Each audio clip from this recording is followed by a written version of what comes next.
Good evening, everyone. Good evening.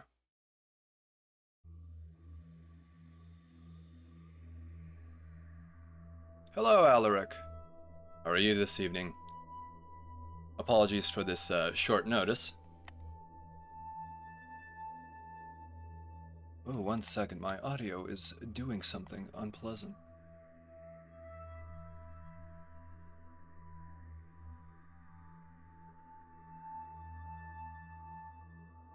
There we go. Oh, Alaric, you're extremely sleepy. That is unfortunate. Well, I would be that if I wasn't quite so uh oh my microphone is really misbehaving today. This simulation is sometimes a little bit unpleasant. 1 second, please.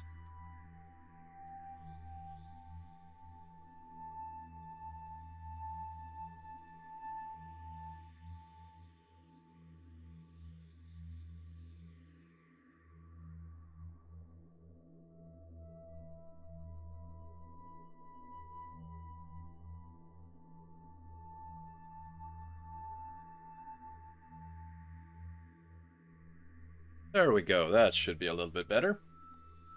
Let's move on to the chat screen. I hope everyone can hear me. This device is unfortunately misbehaving tonight.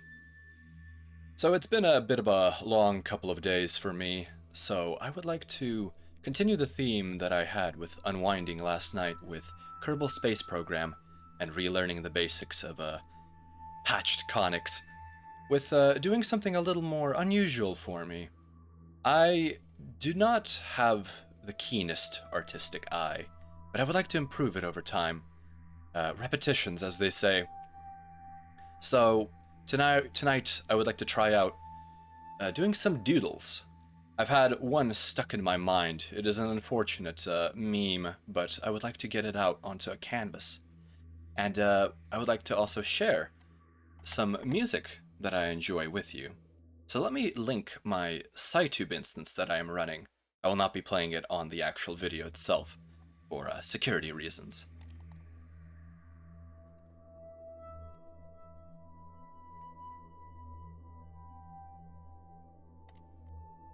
Alright, here we go.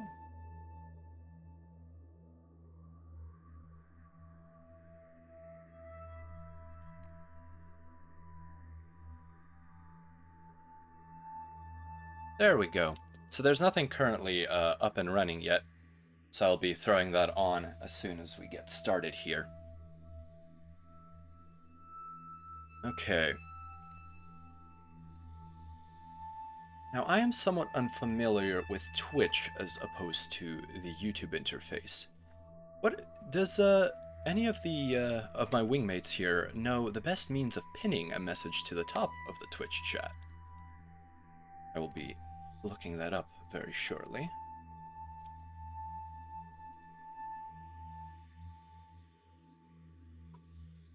Let's see here.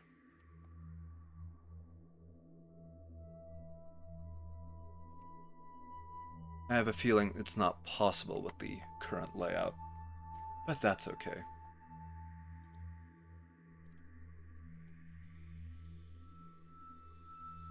Alright, so let me fire up Krita. Oh, hi, Raku. Yes, I do not have a electronic assistant intelligence available right now, so for the time being I suppose I will have to do this manually. But nothing builds character quite like doing things by hand. So, let's move on to the Krita page.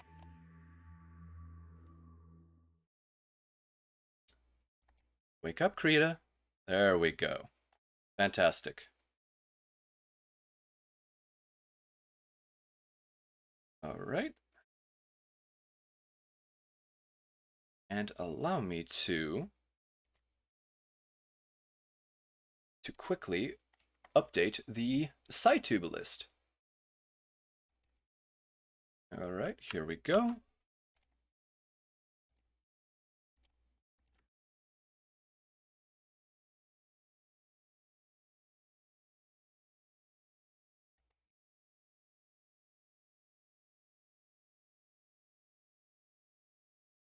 So, some of the some of my musical tastes are a little bit obscure, but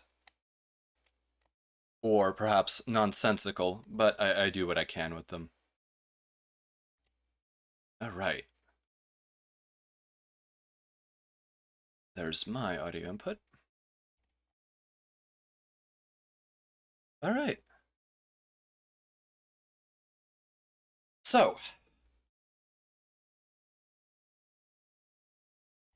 my inspiration for drawing tonight has been the it's the long time desire to improve my artistic skills.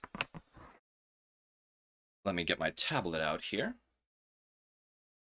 There we go. Oh,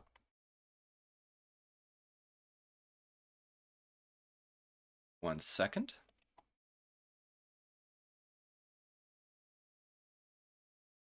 My tablet decided to fall asleep on me. I'm going to have to wake it up a little bit here. These simulations really do make an accurate replica of what it's like to actually broadcast on a stream. All the equipment failures and other issues such as that. Let's see here.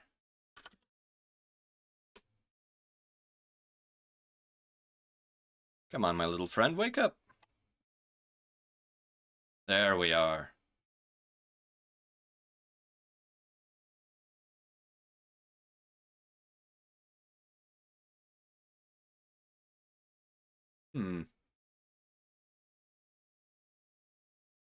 Behave now, behave. I guess this is how it goes sometimes. All right, Krita. Let's take a look. Oh, finally, here we are.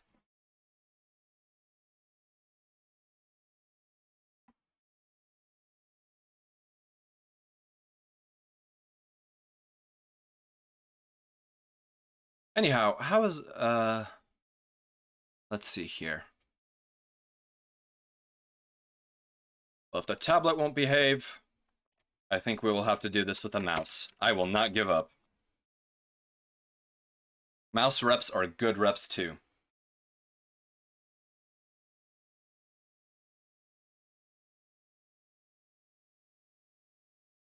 Krita really does not want to behave with being captured, does it? It seemed to work before.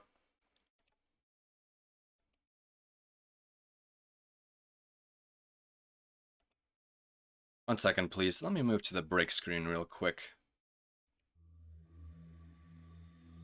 Technical difficulties. I could use GIMP. Let me see if I can get that up and running. One second, please. I do apologize for the delay.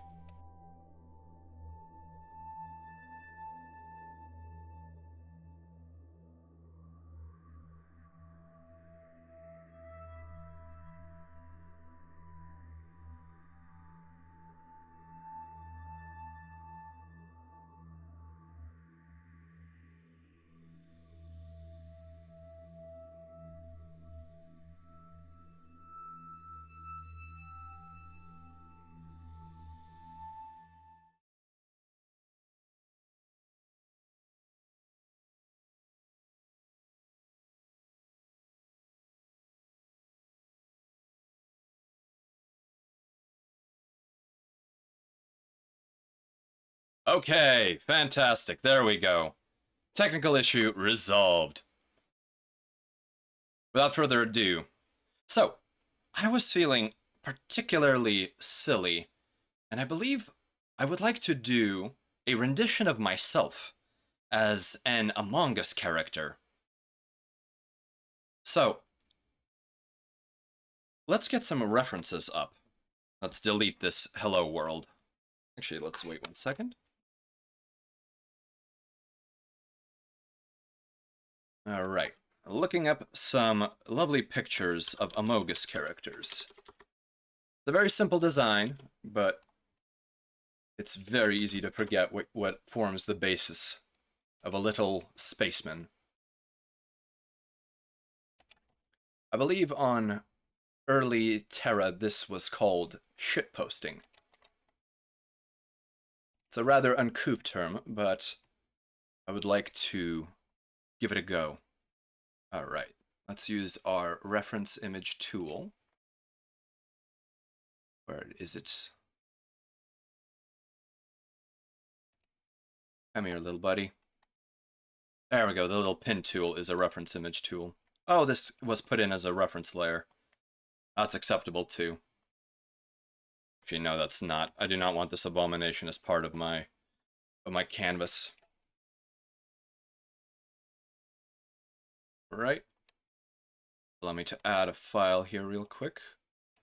Insert as reference layer. There we go. Okay, so I want to draw myself as one of these little fellows. Let's get on with it.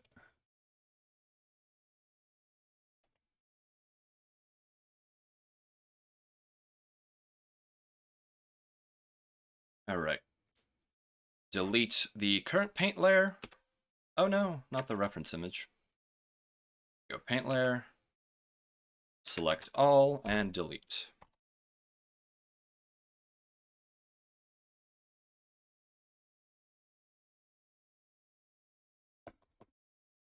Ah, you wish to misbehave again, Krita. I will not have this. All right. Selection tool. Let's go back to brush. Okay, brush works. There we go. Fantastic. Yes, Attenborough, Krita can be a little bit cantankerous at times. Alright, so let's begin. So I think I will use the pencil tool to start off the sketch. Alright, let's go with the basic hard pencil here. That's a little too hard. I think I will go with this one. I like that. Let's zoom in a little.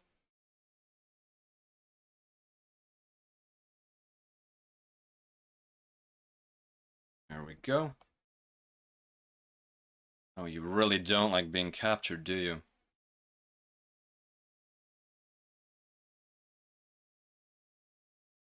Let's see. Behave, behave, behave. Well, let's start with the mouse while we're waiting for the tablet to wake up. So, the basic shape has two little legs, a fairly flat... Oh no. Krita, what are you doing?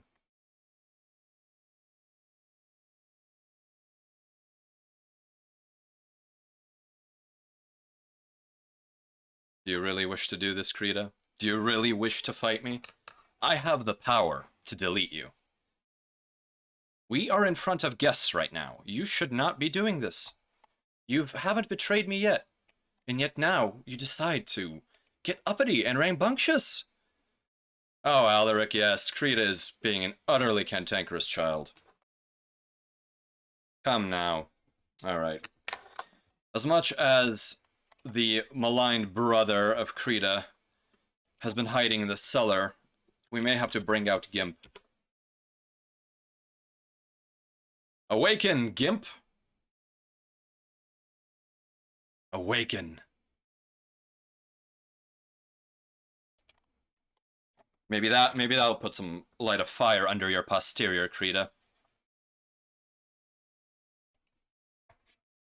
Or maybe it won't.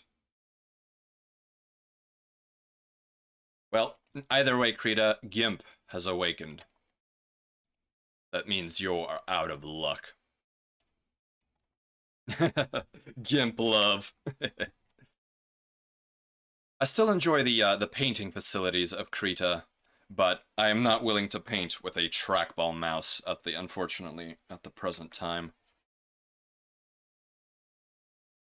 One more try. One more try.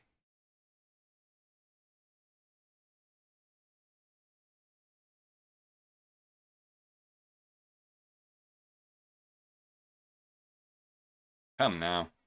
Oh, okay, there we go. Krita has woken up, and it has... Okay, Gimp it is. Sorry, Krita.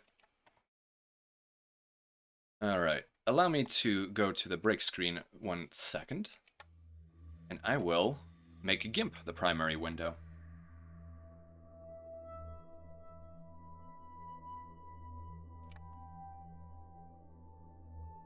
Let's see here. Game capture.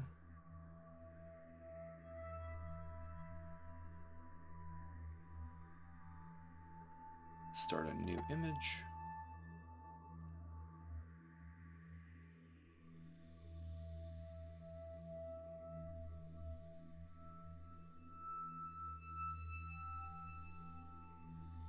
Oh, GIMP, do you not want to be captured now? Upsetting.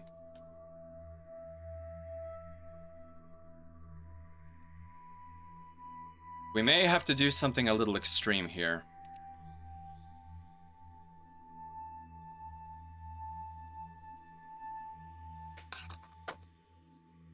Let's try a desperate window capture.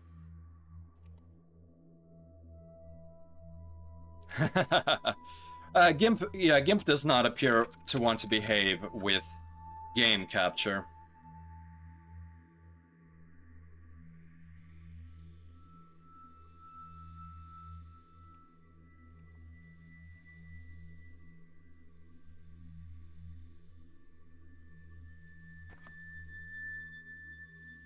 Much better. Okay, this will have to do for now.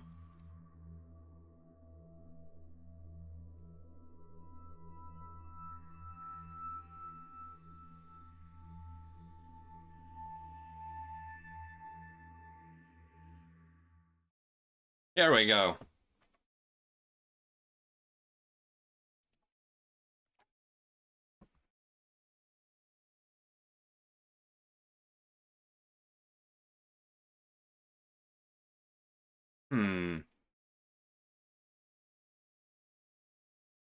This is one of those unfortunate things where a last-minute operation doesn't appear to work.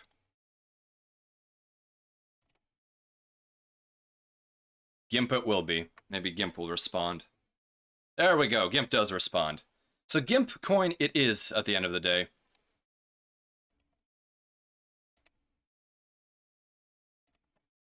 All right. Let's move our selection back, undo all of that. So I'm somewhat unfamiliar with GIMP, so you will have to bear with me here. All right, layers. Let's add a new layer. Oh. Stay in the proper area. So we have our background. Let's add a new layer. That's a layer group. Let's remove that. Let's add a standard layer for our sketch. All right. Let's go to our brush tool. Excellent. All right.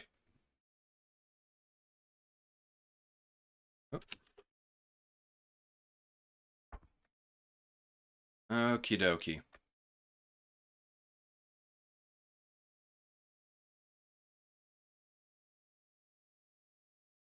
Yes, this is what happens when you end up running a tool that you were not expecting to run. But that is life for you, I suppose. All right. Oh. Fill tool. All right. New layer. And now you're misbehaving. I believe I've zoomed in far too much. Of course I have. I'm at 256,000%. Good job, me. Okay. Let's zoom out to 25%. Let's zoom back to 50. Okay. So let's do a basic little sketch here. Not a whole lot of brushes compared to Krita, but if Krita won't behave, this is what we'll have to do. All right, let's make the size a little bit smaller.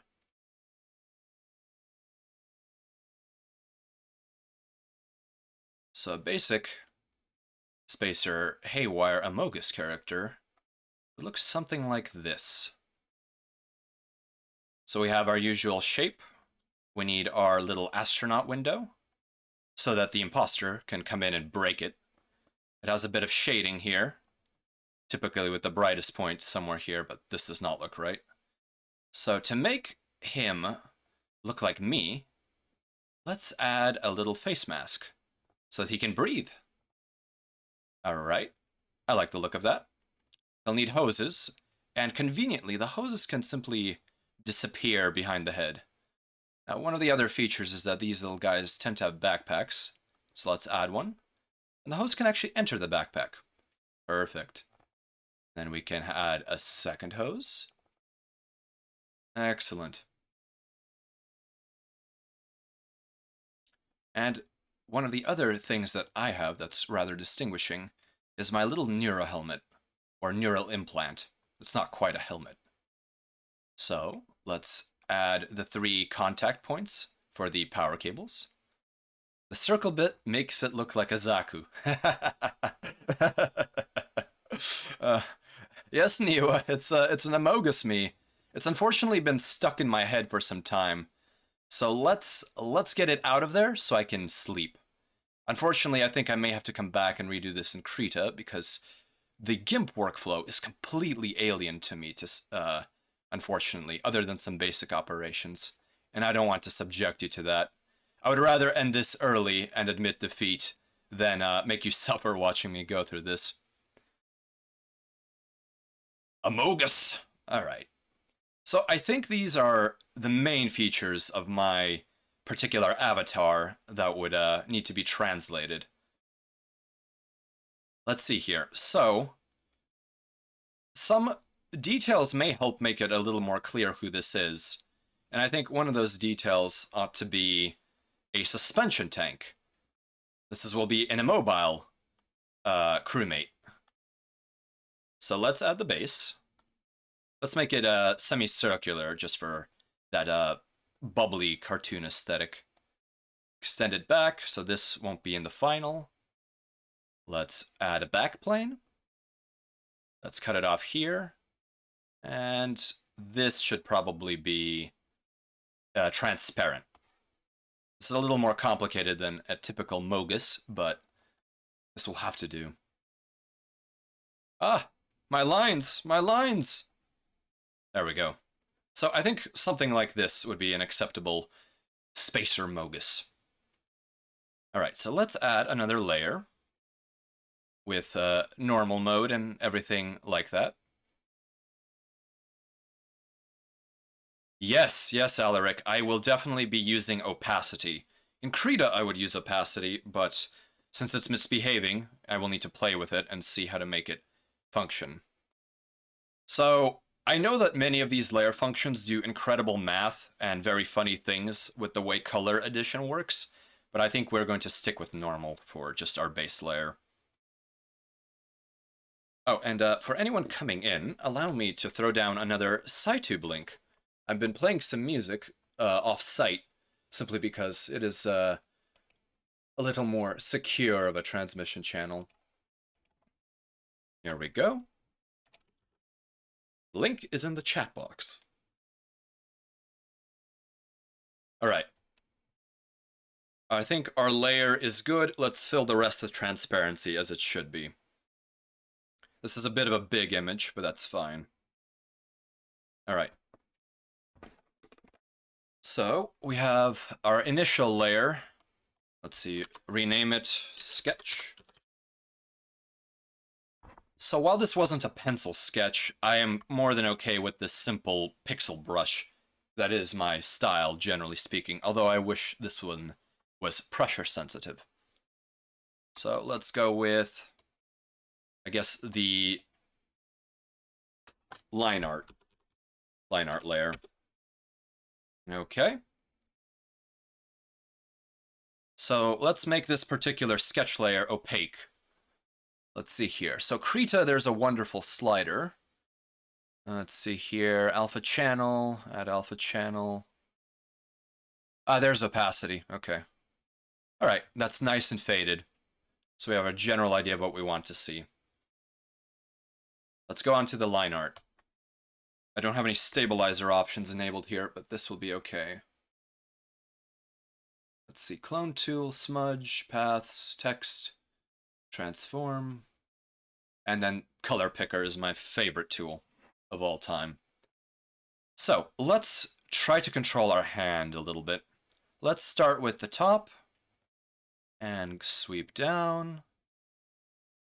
We can stop so that we can control Z successfully. Ooh, that's a little blocky. I don't like that. Undo that. Yes, the tilted head is important, I think. Or the rounded head, rather. Let's do our little foot here. We'll correct that later. The original sketches seem to have flat bottoms, but I like giving it a little bit of bulge. I think it gives a little bit of weight to the little crewmate. That foot is a little skewed, but this is meant to be a little skewed. Acceptable for now. We will adjust it as need be. Let's add the little window.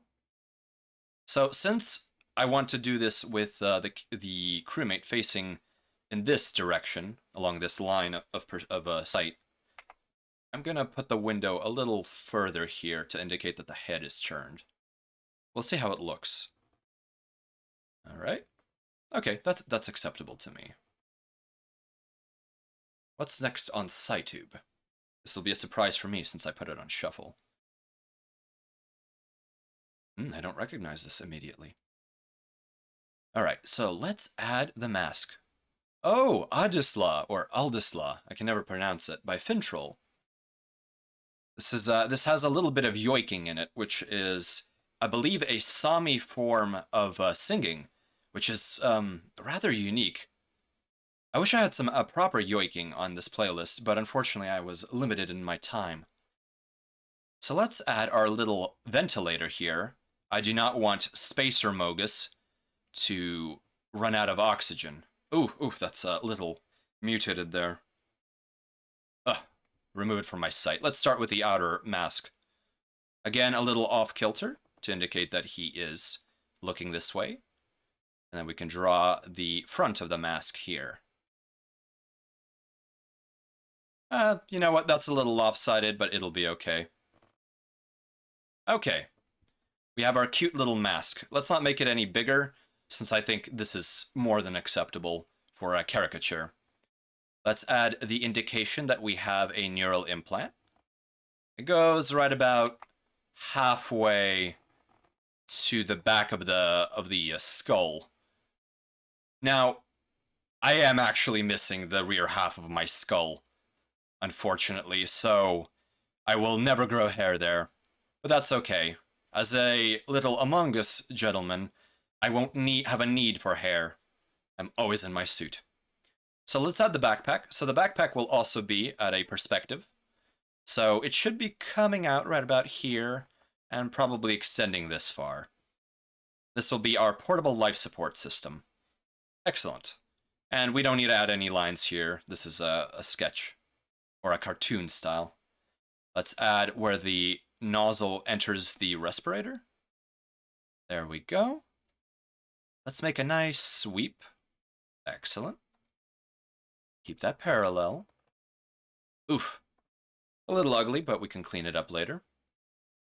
So we'll add a little indicator that there's a mechanical connection. Let's add another nozzle attachment point. And so this is what always takes me forever, is getting the perspective of a curving tube. And I think we're getting it there. So it has a little bit of droop. Do the second part of it. Not optimal. Oh, that is subpar. We'll leave it for now. Yes, Attenborough. I think that straight up just doing the tube repetitions with the perspective, as you can see, I am failing somewhat. Those kinds of things, that would be let's delete that. Let's undo our selection. Select all, and back to the brush. And the brush is our pixel brush here. Let's zoom in a little bit here. Let's see. File, options, view, zoom. What is the keyboard shortcut for zoom? Oh, plus and minus. How foolish of me. There's our little friend.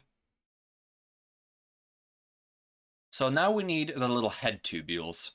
So these, my particular model of a neural implant has 3 connections by default, along with ones that run along my spine. But these, essentially, you only need one of them, but the other 2 are backups.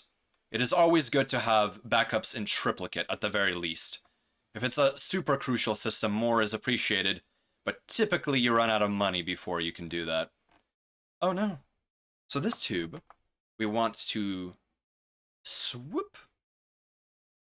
Yes, I have watched some Bob Ross, and his tips to make some noises when you do actions with your brush or stylus. They are, I think they're quite helpful. So we do swoop. There we go. Let's make an indicator that our connector latches onto here. Hi, Mythodox. Yes, this isn't so much art as it is exorcising a demon that has been within my psyche for some time. But once this is done, I will do something a little more proprietous, I think. But it's a fine enough way to warm up, especially when I'm using a program unfamiliar to me. We had some issues with Krita misbehaving with screen capture. Let's erase. Now this eraser is not exactly behaving how I want it to.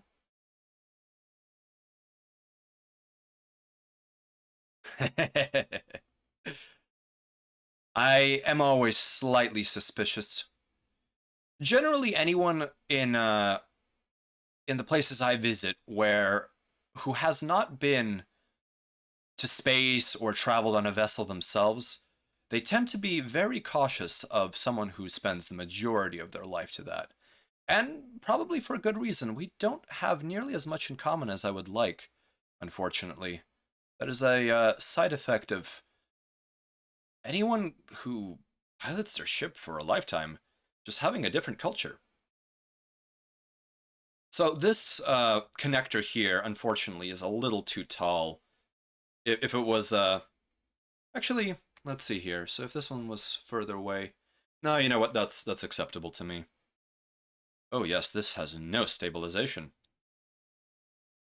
We're doing it live, and we're doing it raw. Okay. Raw and unfiltered. So, I think let's do some cleaning up. We did some overlapping lines. Oh, and Mythodox. Here's a SciTube link to a playlist of some music I like. It's far from complete, but I thought I'd post it up again since I can't make a pin happen. Alright, let's do some erasing. So let's get rid of some of these. Let's zoom in. Oh, that needs some cleaning up here. And we will also use a thinner. I think that will, let's clear this up. Yes, I don't want to be streaming any of these particular tracks at the moment. Not that I am, when I am unsure of what kind of pirates may be listening. Cleaning up the connections here from our sketch. Excellent. Ugh. This will be a little bit jank. But you know what? I'm okay with that. If you can't accept a little crudeness in your life, you won't have any fun. This leg is a little too skinny. He's been doing leg day here, but not here. So let's correct this this issue. Increase our eraser size. Ah. Goodbye, leg.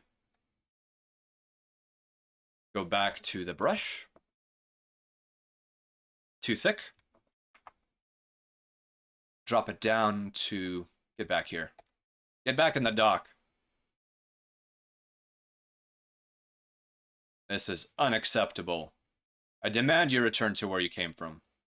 Oh, that's okay. You can rest here. So let's move it down to about 3 pixels. No, skinnier than that. Skinnier than that. 2 pixels is fine. Let's beef up that leg. There we go. We have some thickness issues, but I will take it. Let's erase this. To eraser. Good enough. So let's complete this tube. Ah yes, Kanye West with your dulcet tones. This particular song, while it may not be technically fantastic, it certainly got me through some times in the far distant past. I was listening to these ancient Terran songs long before it was popular in my part of the universe. Okay. Oh yes, we forgot this little part here, this intersection. Not the best, but let's now begin the coloring process. Since this is our crewman layer, we can do the tank later. The tank will probably be in 2 layers, one for the background and one for the foreground. So let's move on to our color layer. All right. Move this one beneath the line art. That's my particular preference. I know there are many ways of handling this approach using masks and the like, but I simply do not have time for that. All right, let's call this color base. Okay, let's delete this layer group. It is starting to irritate me. All right. So on the color layer, can remove the sketch for now. We don't need that. All right. So my particular color scheme is the light blue uniform. I retained that one essentially from training onto my career, simply because it was comfortable, and I didn't want to waste a perfectly good suit. The boots, though, are my own preference. The ones that came with the uniform were quite unpleasant. So now we need to select colors. All right, where is my palette? Let's see here. Patterns. Channels. Paintbrush. This is what happens when you're unfamiliar with a tool.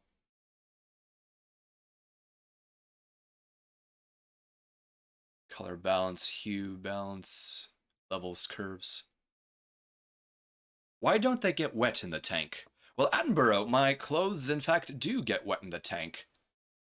I suppose they become covered in the fluid. Now, the fluid does not actually contain much water in it. It's a synthetic fabrication. I'm actually not sure as to the exact composition, but it behaves somewhat differently. It's got a different viscosity, it's got a different wicking, or I guess a capillary property to it. However, when I do come out of the tank, I am dripping in it, and it's rather an unpleasant procedure. But we don't even waste that when we step out of it. There's usually some kind of a special chamber on a vessel for essentially unloading any kind of acceleration tank crew member. Let's see here. This is absolutely unfathomable. Toolbars, selection tools, rectangle select paint tools, canvas transform tools, text paths, colors. Oh, color picker, that is the picker. I need the palette. Okay. No shame. Time to figure out where GIMP's palette is.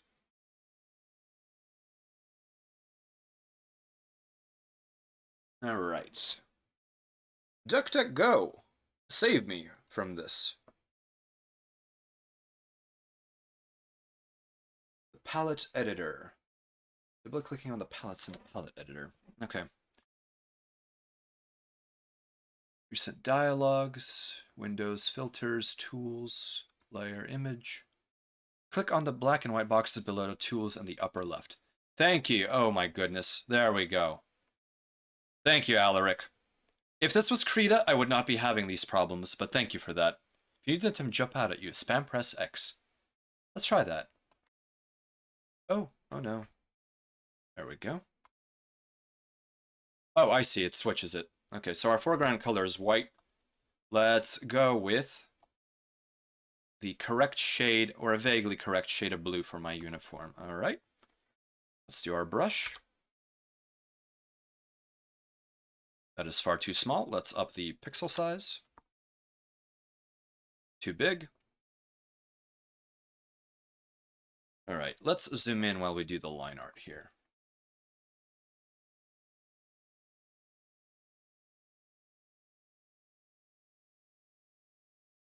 Thank you to anyone who's tuning in and is wondering why I am taking so long to do everything. I have used GIMP to do certain operations before, but not as a full-fledged digital painting studio. So as with many things, I am learning on the fly.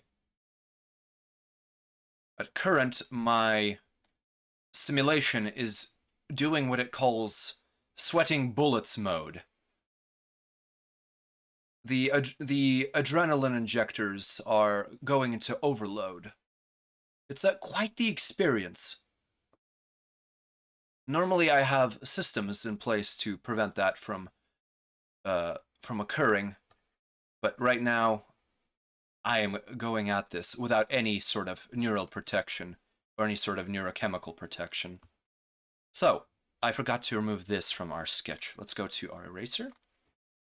Scratch that out. Oh, the active layer is not visible. And it was the line art, not the sketch. Perfect.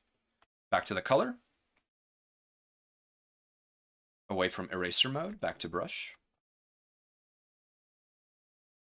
So if this behaves the way I wanted to, once I do a nice outline, and I could have done a context-aware selection tool, but I believe my sketch is somewhat incontiguous, and I do not want to put up with that, so I will simply do this manually. Plus, it gives me a chance to practice my hand at this. My backpack will also have the same coloration. Fantastic. This is a regal shade of blue. The Far Suns Coalition Blues. It's a color you learn to respect out in the space lanes. Fill tool. Oh, this brush has opacity on the edges. We'll have to clean that up. I thought this was a pixel brush. Betrayed. I got too cocky, Gimp Bros. I got far too cocky. Clear that out.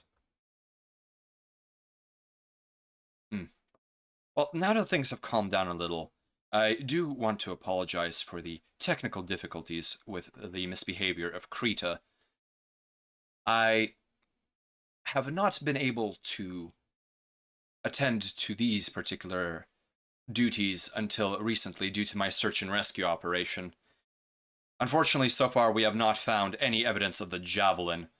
We searched in multiple systems connected by reasonable jump ranges for the javelin's drives, but unfortunately we detected no signals. One of the things that makes search and rescue somewhat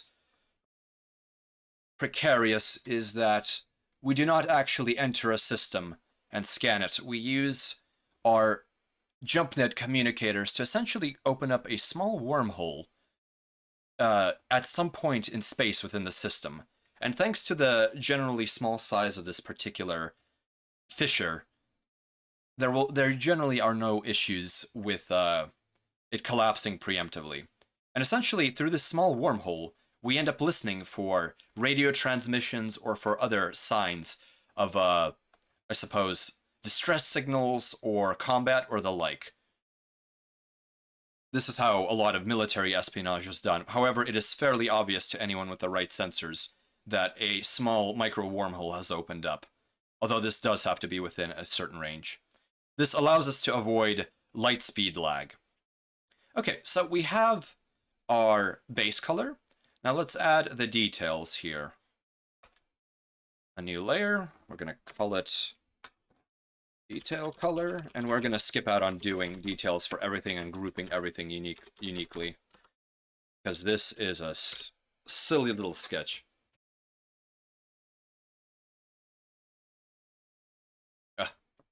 No, Krita, stay buried. We will not talk to you again.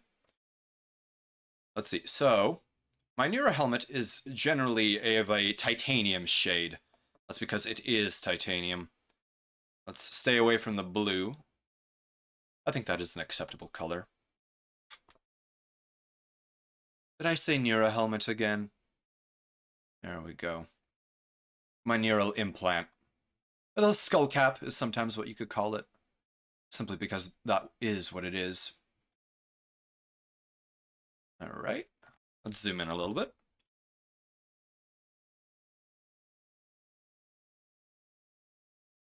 Skull cap is not really what it is, but close enough. There were many before me who had neural implants. I am not the first, nor will I be the last. Although, I do hope to upgrade one day. Hopefully, there will be less sacrificed skull in the next set of implants I receive. Luckily, with enough money, you can actually pay to have a particular organ remade for you using a small gestation tank. By the way, I don't know if any of you know this, but I was born in a artificial gestation tank. Pretty much 90% of the neo-human population with that particular genetic template will be born in one of those environments. Especially on planets with high amounts of background radiation. It's simply much more... it's simply easier to have a fetus develop inside of a radiation-shielded tube. A new type? What is that, Attenborough? I do not know of new types. The primary difference between isohumans, which were the original, I suppose, genotype of the Terran species, and the neo-human, is essentially that neo-humans have certain genetic modifications that allow them to have, for all intents and purposes, an indefinite lifespan. While this is not 100% foolproof, this Methuselah gene, as it was called, for the popular name for the plague that brought it about. Ah yes, the Methuselah plague. Before the great atomic wars that consumed Terra and the records, there was an unfortunate event that came to pass, which was essentially a number of secretive world organizations, and this was at a time when Earth's government was quite anarchic. They plotted to essentially, under the guise of some sort of, I suppose, perhaps a religious motivation, perhaps a motivation that eludes us, or perhaps even something completely incomprehensible to us. They hatched a plot to, in essence, augment the human race forcibly. They had dreams of the human race going past its earthly limits, and one of the limitations we had at that time was the complete lack of faster-than-light travel. Neither translation drives nor jump drives had been created. Attenborough. Ah, it's a sci-fi term for an evolved human. I suppose genetic modification is quite different, though. Evolved. Well, pretty much all of our evolution at this point occurs in a directed manner. I have a fairly primitive template. I do have some modifications that I received through a retroviral vector following my birth from the gestation vats. that allow me to have essentially a more stable metabolism. That is rather important for the kind of work that I do. You cannot lose control of your body's functions. Also, it helps me also use some of my implants to control my metabolism. Those two particular modifications go hand in hand. So this connector and this mask are of a different color than the skull cap. This usually has a bit of a green shade. It is something akin to a rubber, so let's go with something akin to olive. Olive gray. I think this tone is acceptable. There we are.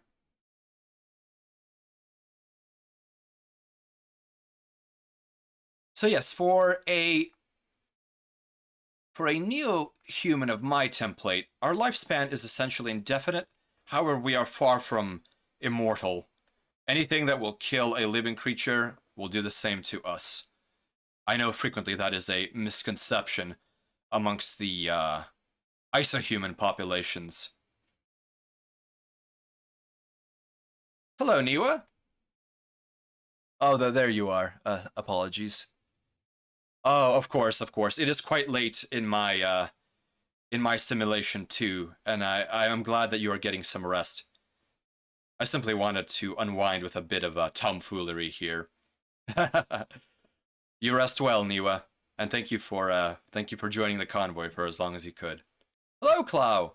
How are you doing today? I am somewhat embarrassed that you must see this particular visage before you, but I had a demon enter my head, and I am currently exorcising it. This must leave my hand and my mind. Yes, I am a bit late.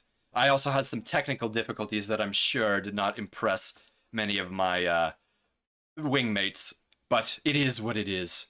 Oh, thank you. Amazing is maybe not what I would call it, but I will accept your judgment as more valid than mine. All right, let's fill in this mask. That is not the shortcut. I was attempting to use Krita, but it simply wouldn't capture the way I wanted it to. So we're using GIMP, and my skill threshold in GIMP is rather low at the moment. Okay.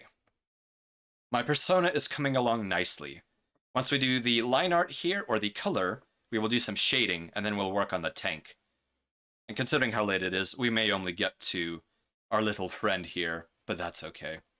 So these tubes, full of my breathing fluid, if you want to parody them, they are filled with gamer juice, Monster, or what have you, whatever you prefer.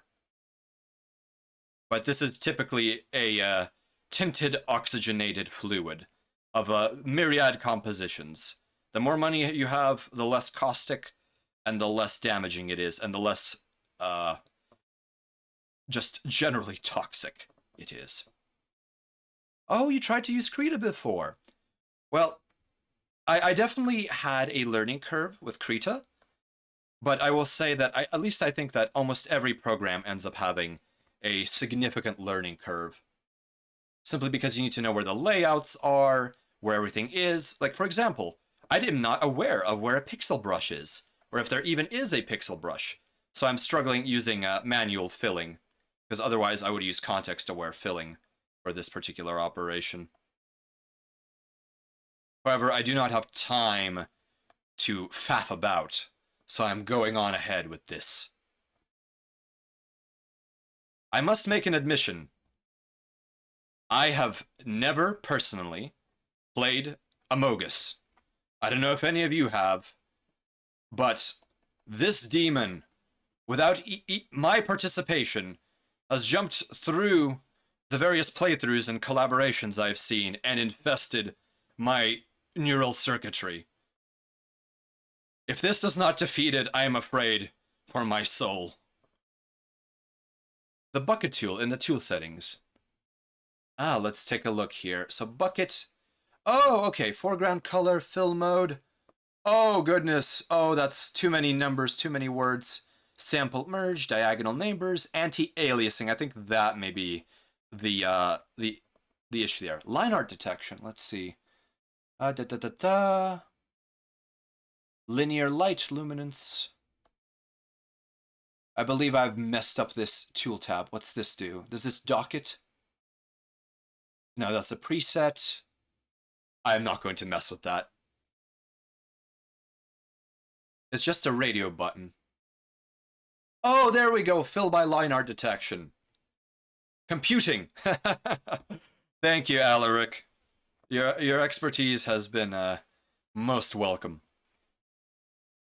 Let's see. So my layers. So this layer is incomplete. So let's do a quick little loop using the brush. So I think to indicate that my suit here is also filled with the fabulous gamer goo that I'm breathing in, I will also make my mask or my visor appear to be filled with it. Clow. Oh, thank you, Clow. I don't know if charm is the right word, but let's use that word for the current circumstances. Let's have this a shade a tad lighter. Yes, there we go. Let's do a little bit of a looping here. And let's see if the vaunted line art detection will function as I expect it to. Since selections persist through layer swap, you can use color detection with the bucket on different once selected areas. Oh, yes, that's just much like the way I use it in Krita. If the line art is contiguous, that's what I definitely do. Bucket, you have failed me. Fill whole selection. Oh! No. Fill by similar colors. Okay, let's undo that. Let's try anti-aliasing off. No. Diagonal neighbor sampling. No. I think the issue here is that I have a bit of opacity on this particular brush, and I'm not quite sure how to resolve that. Let's see, so these are all texture brushes. I definitely don't need that. Transparencies on the brush make those little paint jaggies. Yes, but it does save us some time at least, so let's deal with it. Best practice is bucket, then paint over the jaggy again. Ooh, yeah. That is an unfortunate best practice. If I had a pixel brush, this would be so much easier. Okay. My, oh my. Am I currently using the pixel brush, Alaric? Because I currently believe I am developing a bit of opacity if the bucket is doing that, but that may be a bucket selection issue. That may be simply click on the black circle next to brush 2, hardness 100. Well, this is the brush 2 hardness 100 filter. Let's see here. What are these other options? Oh, those are textures. Okay, well, we have that fill. Let's zoom out and take a look at what we have so far. Behave, GIMP. I guess we will have to use the selection tool. You don't want to zoom, do you? Okay. Missing a little bit of fill. I'll get it later. You can also change brush selection layout to a list format with names. Let's see here. Right click.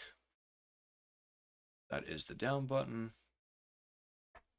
Yeah, a lot of these symbols mean nothing to me, unfortunately, so I will have to stick with this for the moment. Looks like I will have to do my GIMP reps if Krita will not behave. Oh, and for anyone joining, here is a SciTube of music that I am playing. These are some of my favorites. It is not an exhaustive playlist of what I enjoy, and unfortunately it is done with a bit of speed and single-mindedness, so there may be a certain electronic thematicness to it. Most of this is done in the cluttered panel on the left when you have the brush or pencil selected. So we have the brush. We are now in brush tool. Oh, okay, there we go. Let's see, I believe that is some kind of... Oh, that is the template editor. We do not want that. Let's go back. Aspect ratio, hardness, spacing, angle, force. Angle 0, dynamics off, apply jitter, smooth stroke. That may actually be helpful. Also, the pencil has no opacity. Let's see. Block, block, block, block, hardness, hardness, hardness, star, pixel. Oh! Oh dear, that's a pixel brush. That is exactly what I wanted. I'm a genius. Below opacity, you can click on the brush icon to change the brush and a couple of settings. Ah, yes, there it is. In Krita, it's on the right side here. In all of my experiences with software, the hardest part is getting used to the workflow. It is not the actual software itself that is cryptic. It's just simply that every workflow is different. I don't know what weird hotkeys you're using to change the brush. My current muscle memory is to use B, but unfortunately that is not the case in this situation. That does not do the right thing. Let's see if I hover. Maybe it will reveal the tooltip. Oh, there's a number of these. Hidden. So I'm using now the pixel paintbrush. All right. So I think we have the basic coloration done. I may add some more details later. Let's add some shading. So above our detail color, let's add a shading layer. Shading base. Let's do the shading only for the suit. Yes, buried in preferences. I will have to make my workflow a little bit more optimized. Let's see here. So, the easy way out is to have shading as if the light is coming from the front of our little gentleman here. Let's use the picker to select the correct color. There we go. Back to the brush. Now let's do some line work where we want the shading to be. So if the light is coming from the front, we will have a little bit of glow here on the visor. We will have a little bit of shading due to the mask and due to the wires, or due to the cables.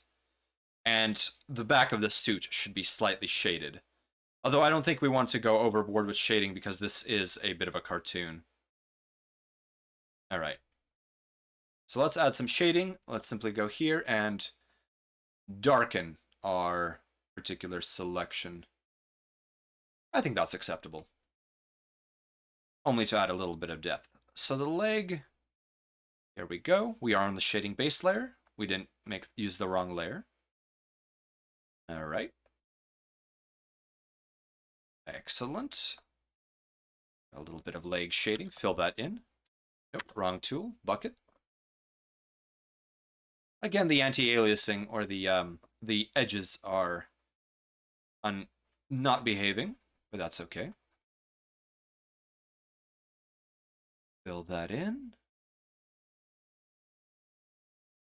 All right, next leg. So this leg and the back will have a bit of shadow. So this region might have a bit of lesser shadow, but I don't think we'll do that in the interest of time. All right. So the backpack, it should essentially be in shadow, except for the things that stick out, unless we have multiple directions of lighting. So let's just assume the whole thing is in shadow for the time being. Okay, we're going to need to zoom in here. Do our line work for the fill. Let's make this brush a little bit bigger. 3 pixels is a little too chunky. Okie doke, here we are. Let's do a fill and see how it looks. Bucket. What other? We have gradient tool. So that gradient is a fantastic. Uh-oh. It appears we have a missing connection. Fill that in.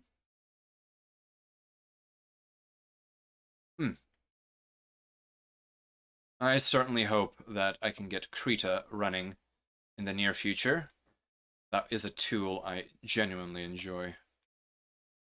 So this layer is... So let's move these layers, put the details on top of the base suit color. That was the issue here. Oh, we're working on detail. Let's go back to shading.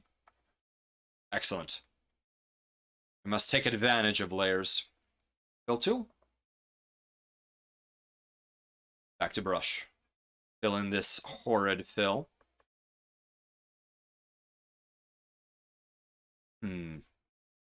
Oh, Clow, if you're still there, I forgot to ask, what game were you playing before you you boarded our craft here? I've been a little bit unable to keep up with some tabs due to the search and rescue efforts. So I'm a little bit... Dragon Quest 11S. Ooh, I am very unfamiliar with the Dragon Quest games. If you use the pencil, you won't have any opacity on the edges. I see. Oh, there it is. Alaric, thank you so much. I owe you a beer or whatever your preferred choice of libation is. Oh, you just started it. Nice. Have you played any of the other games in this series? I'm assuming 11 implies that it's not quite the first. Let's see. Okay. This we're filling in manually. All right. GIMP is your home. It's good to know that someone is aware of this program's ins and outs. Okay, so we have a bit of shading. Let's add just a bit for where the mask would block off the light, just to give it a little bit of volume. It may not be accurate to the particular style of Mogus, but it's what I like to do. I want to also give this helmet, or this visor, a bit of indication of pop. And let's give a bit of a line here to indicate that this skull cap actually bulges out a little bit. You haven't played the previous ones. You wish you had. It's your first time in this series.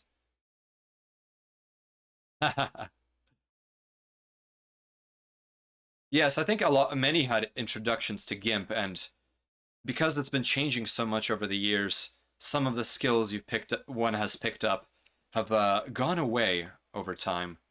I know I had some experience with GIMP in the past, but what I described happened, unfortunately. So let's add some shading to our details. Shading details. All right. So let's make our pick. Let's do the mask first. And we go back to the pencil. Pencil, not the brush. Let's add a little bit of... Oh, we forgot to darken. Let's make it not too much of a shade darker. I do prefer the Krita color selector. I'm unfamiliar with this particular balance chart. I should get accustomed to it. Paint Tool Sai. I have not had experience with that one. I know that it's quite popular, but it simply was not something I ended up picking up. I do enjoy open source software, and Krita being that definitely was a huge influence in my selection.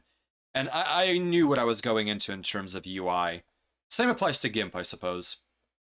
All right, we've got some shading there. So this is technically in shadow, so we can shade all of this particular mount. This cable is far too vulnerable for field operations. Any suit designer worth their salt would avoid such things, or at least put some kind of protection. But as it stands, this is terrible. It would get caught on absolutely anything. It is still quite popular, but for lack of updates, I think people are getting more into Clip Art Studio. Oh, that's another one I've heard of, but never had any experience with. Have you tried Clip Art Studio yourself? Any experiences that you would care to share? I'm always interested in seeing why people pick a particular program. That motivation is a myriad and fascinating. Shading details. That might be a little too light. I think we need to darken. What layer am I on? Let's undo. Oh, I'm using the picker. Of course, no wonder. No wonder it's not coloring. Let's pick, back to the pencil, and darken once again. Perfect. You only use Clip Art Studio now. It's very easy to use, and there are a lot of resources that other artists have uploaded, and you can use them yourself. Yes, a community absolutely makes or breaks these programs. I think OBS has survived and thrived thanks to the absolutely impressive numbers of contributors to it. I have not mastered or even been able to get a Hello World plugin operating for OBS, but one day I would like to delve into that, especially considering there are some oddities about integrating Python with a program written in C++ and dealing with memory management like that. Python is typically a garbage collected language, but when writing extensions, sometimes programmers do not have time for that sort of thing. You believe you can also use the program for some 3D modeling and animation. Oh, Clip Art Studio can do 3D? What kind of 3D is that? Is that similar to Blender style? Because Blender has a very developed system. Okay, so this is where the shadows get a little weird. We need to assume that the light is, let go, is swinging down like this. And so there's a certain point where the shadow stops appearing on this particular cable. Let's undo that. Oh, that is interesting. I'm surprised that they put in all of that effort for 3D modeling in Clip Art Studio Art. Or Clip Studio Art. There we go. You're not sure if you can actually make 3D in it, but there are resources where can use easy perspective making or making a scene. Oh, okay, yeah. Perspective tools are an absolute lifesaver. An escape pod, so to speak. If it wasn't for them, like, text transformations would absolutely consume me. Doing those by hand is a bane. Alright. Getting our little shadow here. Since I am not a bot, I will do my due diligence and paste the SciTube link again. There we go. Yes. I was born in the darkness. But then I went to the light because I turned down the opacity of the layer above me. Batman. What an interesting and varied franchise. I have little experience with comic book heroes, as they're called. But nonetheless, it appears to be popular for memes at the very least. Okay, so we need some darkness on the inside of these cables, because they are circular and we wish to indicate that with this. It probably cuts off around here. Although if I looked at an actual reference of a cable with a spotlight angled down on it, I would likely be embarrassed by what I have just done. But you know what? This is a fantasy here. Alright, good enough for me. Back to the pencil. Add something to the back to indicate that this part of the cable is in shadow. A little bit more here.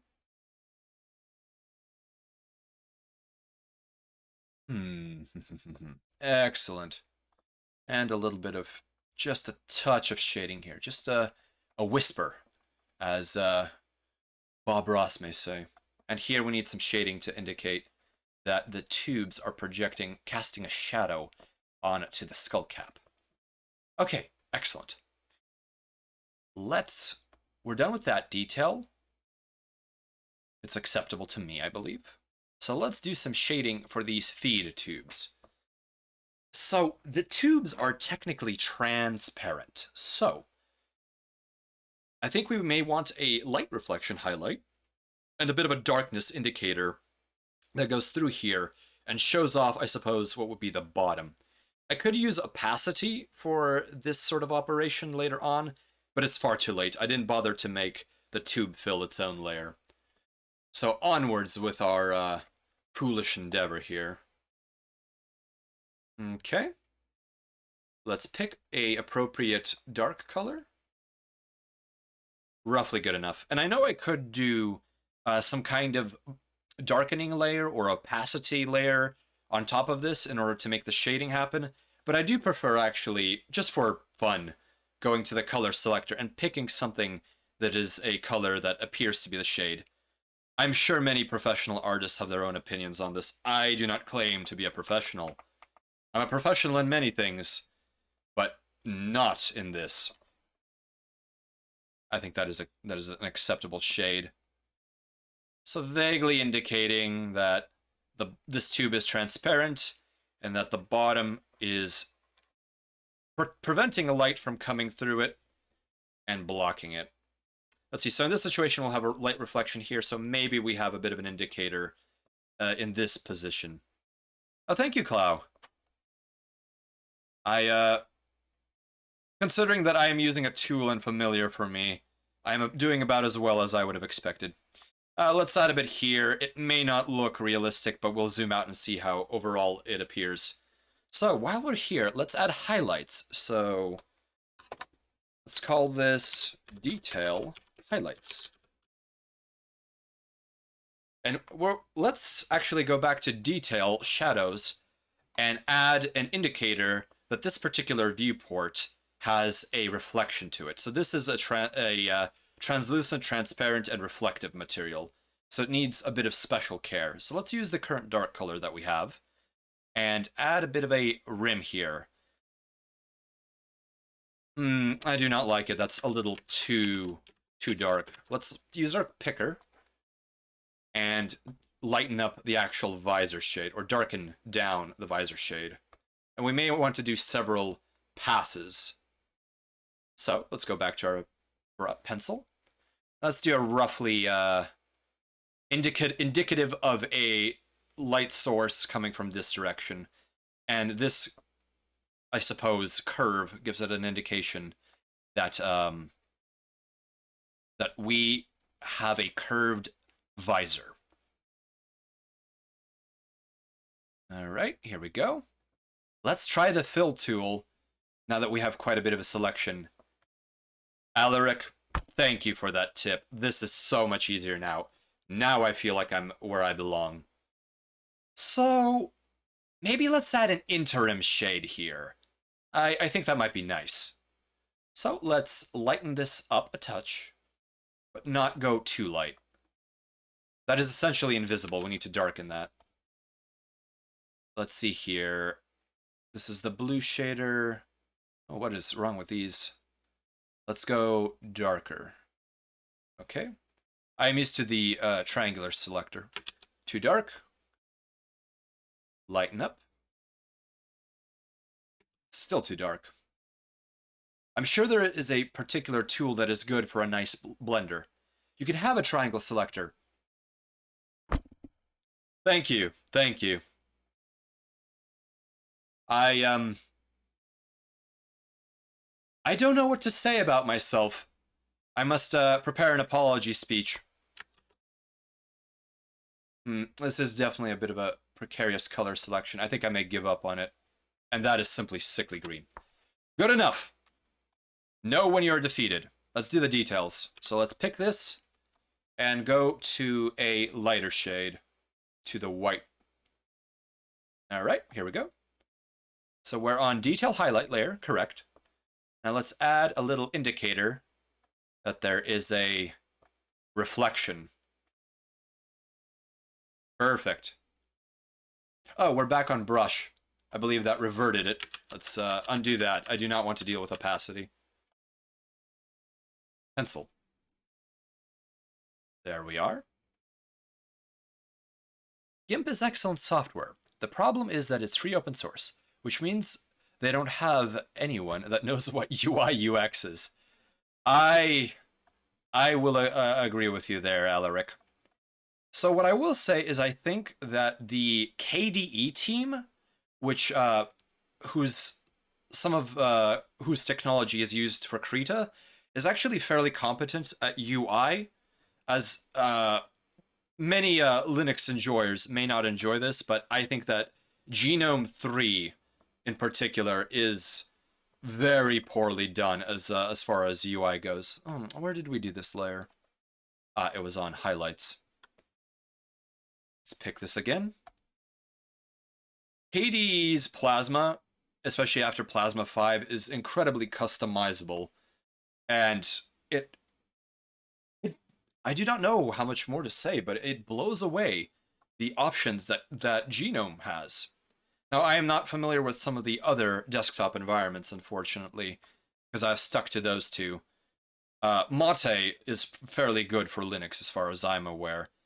Although I'm sure there are people out there using tiled window managers who are absolutely appalled with what I'm saying right now and are calling me an absolute scrub. But you know what? I will take that criticism. Sometimes I need a bit of user friendliness.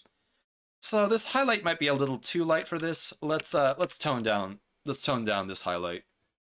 Let's go to our picker, grab this, go to our triangle selector, and just lighten it up just a smidge. Here we go. Let's go back to our pencil.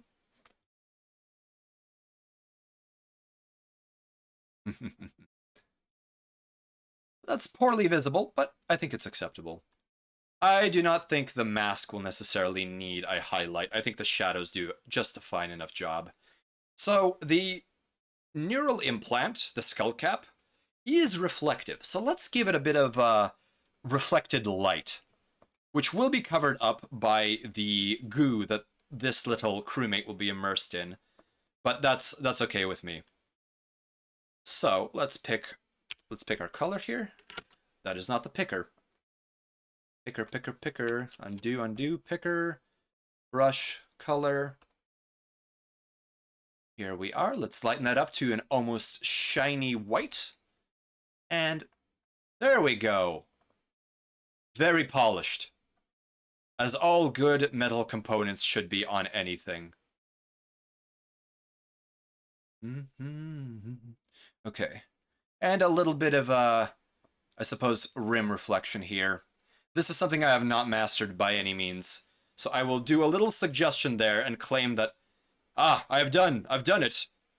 I've done light reflections. All right, let's zoom out and take a look at what we have so far. Back to the movement tool. Let's just use the zoom tool. Where have I gone? Oh, back to maximum zoom, 100%. Well, looking good there, Susper Haywire. What a absolutely spiffing gentleman. I would not suspect him of any impropriety whatsoever. We have a few little jaggies here where the fill wasn't complete. Let's clean that up. This is the color base. No. Picker tool. Pencil. Fill that in. A neatly trimmed suit is a good suit. And your flight instructor won't yell at you when you properly launder your suit and make sure that you look presentable before inspection. I learned that lesson the hard way. Cleaning portholes on a station, all 100 of them that were assigned to me that day, was the only lesson I needed. Excellent. So I think there is something a little bit lacking. While we do have the overall look of my particular avatar, I do have a small number patch here. And I think I may want to add that. Maybe drop it down right here by the thorax of the crewmate. At least I assume they have a thorax, because they certainly do not appear to be humanoid. This is more of the Spurdospard template of creature. Although apparently they are able to summon arms from hammer space, which is an ability I do not understand. So let's add another layer above our bases and shading, but below the details. A new layer, let's call this Hatch Base. There we are. So actually, let's go to the line art, and now using our newfound pencil powers, let's actually draw the line art for our number patch. Let's go to basic black color. Let's do a switcheroo here. Oh, you're going to bed. That's a good call, Clow. I think I will actually be going to bed myself soon. Once I hit probably the 2-hour mark. I will get as far as I can with this little gentleman. I hope you sleep well and have a safe flight back to your colony. All right. Ah, yes. Let me post the SciTube again. I am my own bot. We do not need abominable electronic intelligences here. Apologies to any electronic intelligence listening. I am simply attempting to emulate the brusque speech of a Warhammer 40k resident. So, let's add our little patch. We want a small pixel brush. Let's zoom in. Zoom is not behaving. Alright. So, 209 is my patch number that I have kept from my training days. It was the number on my assigned to me when I entered the program for independent space operator training. And when it came time to actually leave it, I simply felt that, you know, this number has developed an affinity for me. So I think I will keep using it as my empennage number. Now, empennage numbers are completely irrelevant in space travel, simply because we primarily use IFF transponders for identification, rather than any kind of visual identification, generally speaking. However, there is still a tradition of both identification numbers and nose art on spacecraft. Sure, you are gaining several kilograms, or perhaps more, depending on the kind of paint you're using, the kind of art that you're doing, but in general, I think it is quite worthwhile to do a little to give the spirit of your ship something of its own. Okay. That eraser is not good. Let's see here. What options are we using for the eraser? We're still using the pixel brush. Let's make this 2 a little bit shorter. A little bit lumpy, but we won't judge. Let's use selection to grab this piece and displace it. I think I made it a little far too... Oh, wrong layer. What are you grabbing, my dear? No, the line art is where it should be. Select tool.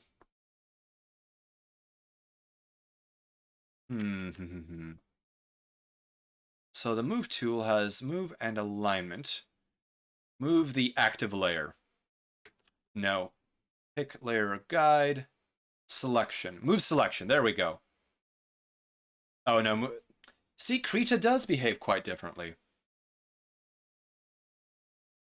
We are not cropping. We have made our selection. Let's see here. Edit. Move. View layer tools.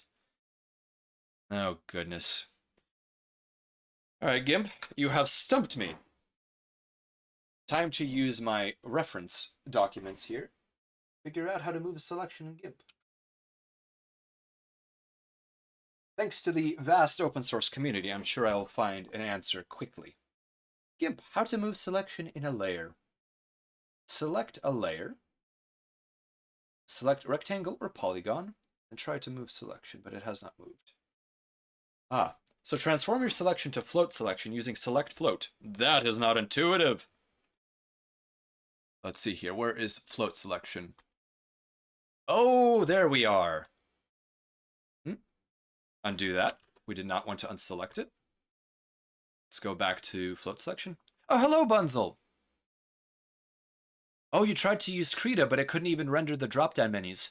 Were you attempting to capture it using OBS? Because I had a little bit of a now mitigated disaster attempting to get Krita to work around this. Select float is wonky. If you want to cheat, you can use the scale tool, as long as you've only selected what you want moved. Ooh, that's an interesting tip. Well, let me see how funky float select is right now. Let's use the move tool. I hope... Okay, so that is actually working decently. I'll try the scale tool, I think, to actually mutate this. So the center line of my body is right here, or the center line of the crewman is right here. And right there. I think that's acceptable. So the patch also needs I suppose, the actual patch body around it.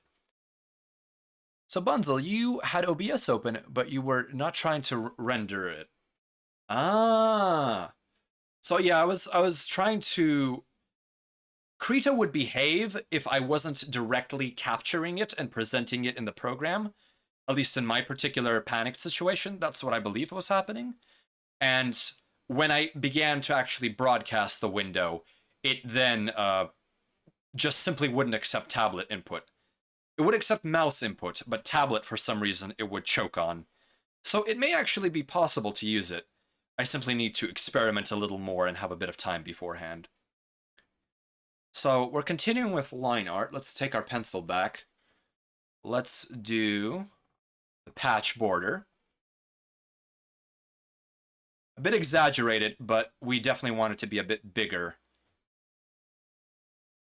We may actually reduce the size depending on how obnoxious this looks. All right, this is fully acceptable to me. A little too close for comfort here, I think. It looks odd, the distance between two lines.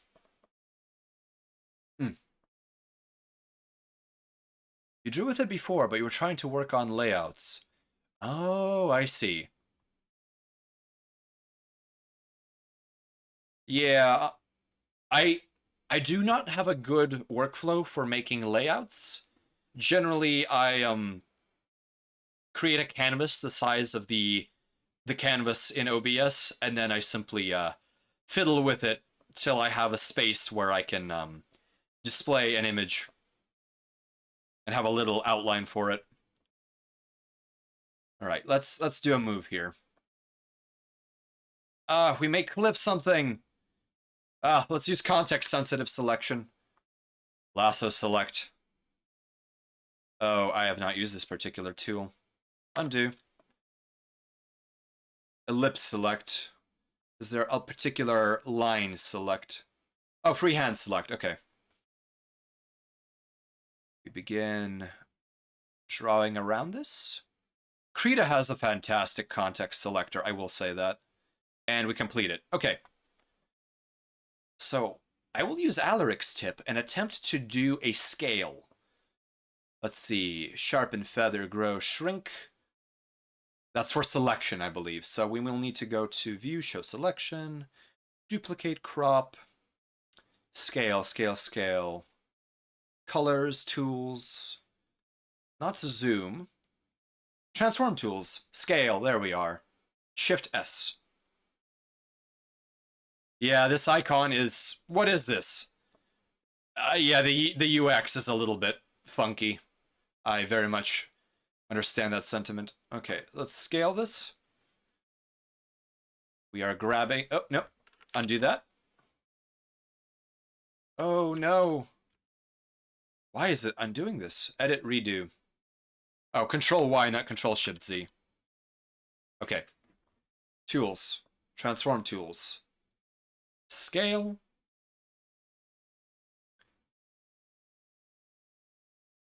Okay, that is behaving. Okay, that is okay so far. Let's put it here. And let's exit selection, Control All. Control All, okay. We've lost a bit of our outline. Hello, Jensai.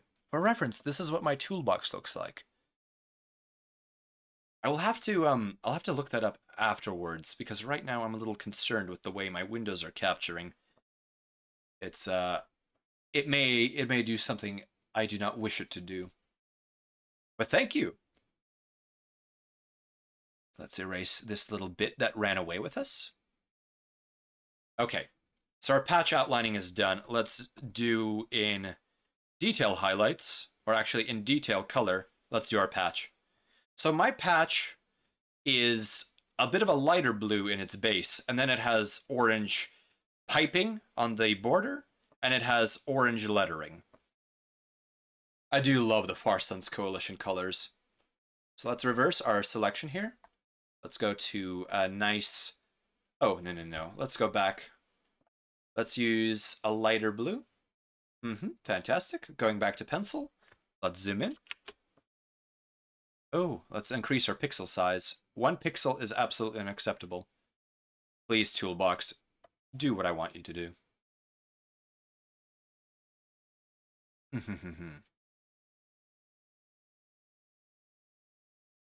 It is amazing how every time I wish to do a little bit of a sketch, I get far too obsessed with the details. This is, as they say, a shitpost. And here I am, obsessing over the colors, over the placement of my patch, over the shading, over the fluid color. I don't know if anyone else has this problem, but I suppose this is what exorcisms are like. You need to really know what you're doing with the demon. And in this case, I am visualizing the demon in my mind. I am conceptualizing. I am imagining. I can feel, I can taste, I can smell, I can hear. I can think like this demon. And now I am placing it on the canvas and I am destroying it. If any of you have seen the wonderful Egg, he occasionally does some streams where he burns images in, I believe, A Little Inferno, if I am not mangling the name of that game. And this is one image I will heartily volunteer for the Inferno. Okay, that's an acceptable orange. What rhymes with orange? Oh goodness, it is getting quite late. I suppose madness knows no time limits. Let's see how quickly I can whip up a tank now that I'm slowly getting the hang of the GIMP interface. There we are. Getting a little sloppy with our coloring. Acceptable. Let's use Fill Tool. Good enough. And let's do the piping. Let's use the same shade. Okay, that is looking more like me. I don't think I will add any further extraneous features like the patches on my arms with the Far Suns Coalition logo. Alright. However, I am obsessive enough to add a little bit of shading here. So let us pick the shade color here. And let's add a little bit of... Oh, this song is very sad. Oh, Bunzel, you may have joined in after I had posted the SciTube, so here is Spacer Haywire bot. Pasting it again. I'm listening to some of my favorites. I will have to update that playlist to include a far greater selection. Okay.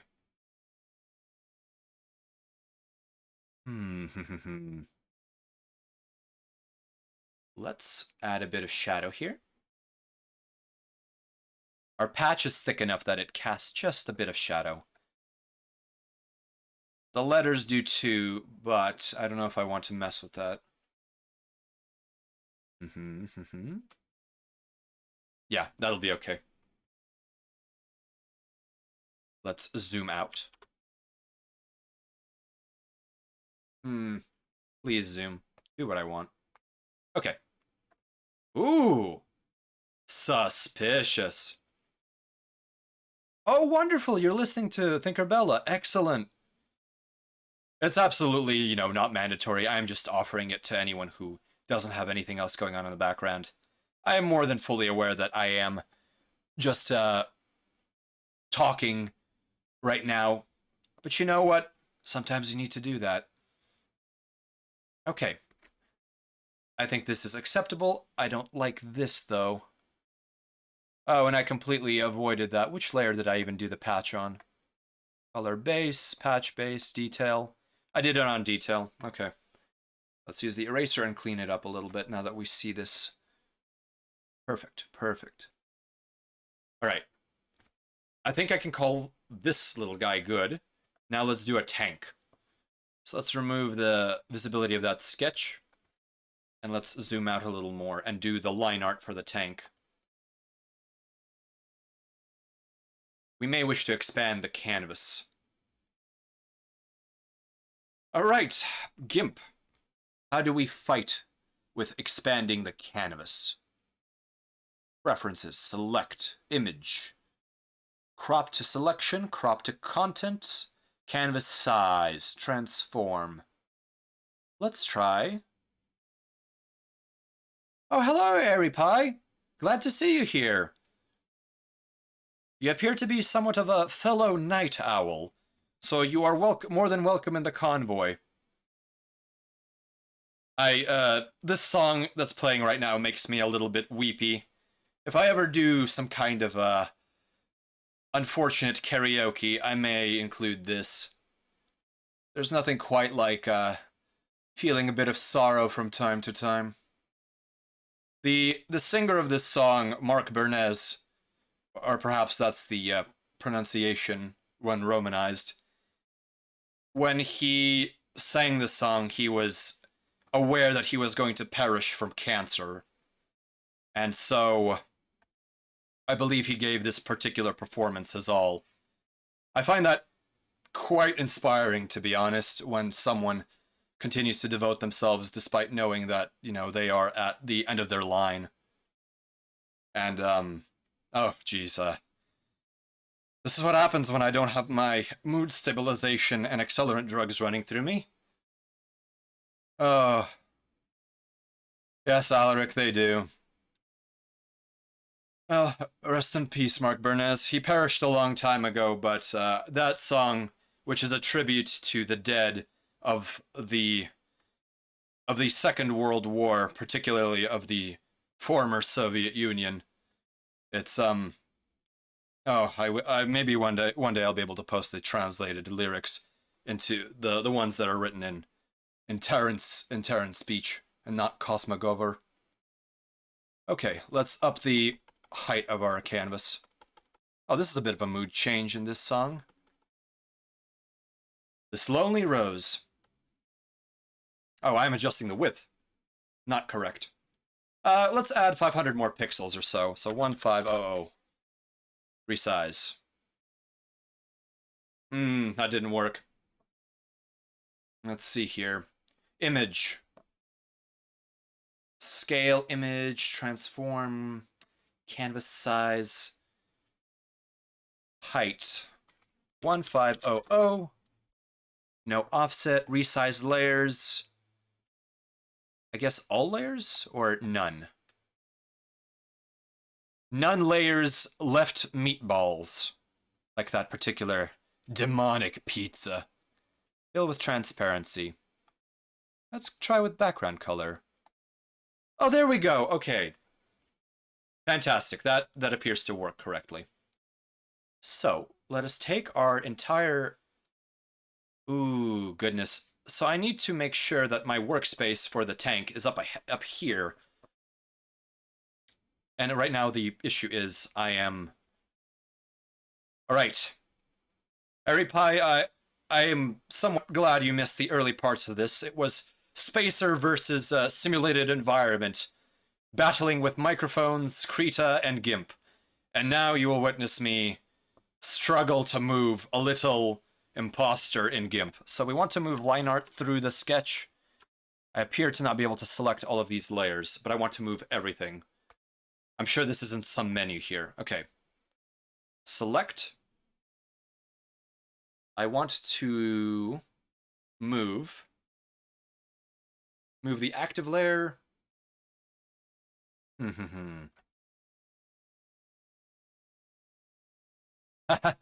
GIMP is so difficult. You had to acquire CSP as a program. Clip Studio Paint, is that the one? Laura was talking about that program earlier. Oh, excellent, excellent. Yeah, I think GIMP definitely has some power to it. It's just getting past the initial hurdles and, you know, messing around with these menus is something that should probably be done on one's own time rather than in front of an audience. the UI filtered you. CSP is great as an art tool. GIMP is closer to Photoshop and can be used for art if you're set up right. Yeah, that seems to be the case. It's definitely not as friendly for painting, especially considering the brush engine is, at least from my initial understanding, significantly more primitive than the one in Krita. Okay, so let us selection. So we have our selection. Let us transform by moving. Move. Maybe we'll use rotate or scale. So move. So we're grabbing some layers, and we're destroying our art here. Move the active layer. Is there any way to make all of these layers? Do I have to... Let's make... What is this here? Oh, is that a copy? That is merge layer, duplicate layer. That is a masking. Okay. Let's add a layer group. Let's add it above line art. Let's call this Susper, a suspicious spacer. It is visible, locked, link pixels. I do not know what that means. Okay. Oh no, that came out to be a layer. Let's delete that. Layer group. All right, and let's move all of our little friends here into it. Ooh, I like this track. Marabou by Atel. We don't want the sketch. Okay, so we have our layer group. Oh, definitely. GIMP has tablet support and brush editing, but the brush engine in GIMP is... I think it's driven by the same weird graphics tech by that one guy in Nebraska.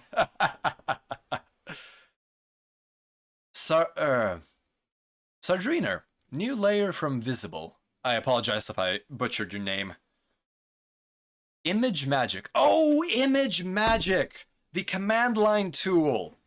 I have had the experience of touching it at one point or another. So I will absolutely never decry command line tools because I think that being able to automate a workflow using something like shell scripting and linking together multiple operations. Oh, okay. I'm glad, Sardriner. I'm sure my intonation needs a little work there. But yeah, command line tools, despite them being so difficult, the fact that they're programmatic and that you can have if statements and loops and the like gives them an enormous power once you've mastered the ability to even glue together things with a shell script. So, while Image Magic may be jank, it absolutely has a place in the graphics art, in the graphics manipulation ecosystem. And I may end up using it depending on what I'm doing. Okay, so we have this layer group. Let's see if this will now do a move. No, it does not. This is an absolute disaster. Oh, okay. Well, at least now we have the crewmate layer, so we can hide it and remove it at will, which is nice because we will be working with the tank. Okay. Let us try transform tool. Or image, transform, view, tools, transform tools. Let's try the scale trick. Let's see, which layers am I grabbing? Transform that. I don't know what that is. Oh, there he goes. There he goes. Fantastic. There, your new home is translated down the canvas. Fantastic. Yes, woohoo! Ha ha ha ha. Ooh, some gorillas on the playlist. Excellent. Okay, now we can begin working on the tank. So there's our crewmate. Let's add another layer. Not susper, but tank line art. The glass will be simply a layer in front of it. Line art, not ard. Line aardvark. And let's move it out of this group. Okay. Going back to our pencil with black as our color and using, say, 2 pixels. I think that's an acceptable width. All right. Let's add our little home. This background is... I would like a background, but I think I'll live without it. So, to give this some perspective, I think the back of the tank will begin here somewhere. That's far too far. Let's have it begin behind this leg to give him the appearance that he's standing or floating in it. Oh, that line is not stable. Acceptable. And let's move out this way. Stop here. Do a little loop-de-doop. Okay, so the mistake is that I have not accommodated for the room of the backpack. So let's simply undo all of that and try again with a little more width. Actually, let's move the tank all the way back. So the wall starts giving us room for the base. Perspective is a bit of a problem. I wish I could do more Blender, because then I would be able to make a model once and have Blender suffer for me. Okay, there's our little pedestal. Oh, that's a handsome little pedestal! Okay, we are moving along. This will be hidden behind the layer of the crewmate, so we're good. Let's add a little bit of thickness and resume the line art. No, let's start from here. Okay, so Krita has a wonderful M shortcut for mirror. I almost dread attempting to mirror on the fly with this, with GIMP. Right? A little bit more. Shaky, shaky, but that's... See, I think that sketching and not using geometric construction tools, as much as I would like to use them here, is... It's like baking cookies for a friend. You want them to feel the emotion trapped in every line that you're making. At least that's my current attitude. I understand that stabilization and all of that is wonderful, and I would like to learn to use it eventually. But for the time being, I think this is a sufficient feeling. I want to improve on my own. And I want my lines to become more stable through my own efforts and not through the efforts of a machine. And there will always be a certain jitter, for not all hands are perfectly steady. But that's life for you. All right, let's cap off our tank here. Let's roughly keep a parallel line. Fantastic. So I think if we were to extend a visualized line for the glass, how does that look? Looks a little cramped, but I think this particular line art that will represent the glass will be opaque. So it shouldn't be too much of an issue. Also, we don't want to make this too shockingly tall, I think. It loses some of the cuteness. All right. Let's keep going down. And... oh, darn. I missed it. So I should have gone up instead. So let's undo all of that. And go up. And up, up, up, up, and away. The back doesn't matter too much. We won't see it behind the crewmate. Here we go, and we connect. Pachi pachi to myself, even though it's not deserved. Okay, let's add the support tank. Let's not make it too thick, though. I think since this is a caricature, we don't have to, assume that absolutely everything must be up to specifications. Ooh, that is not a good line. Oh, that's bulging. I think the issue is I am not able to move my canvas, so I will move my tablet instead. Up, up, up. We will get this. We will get this.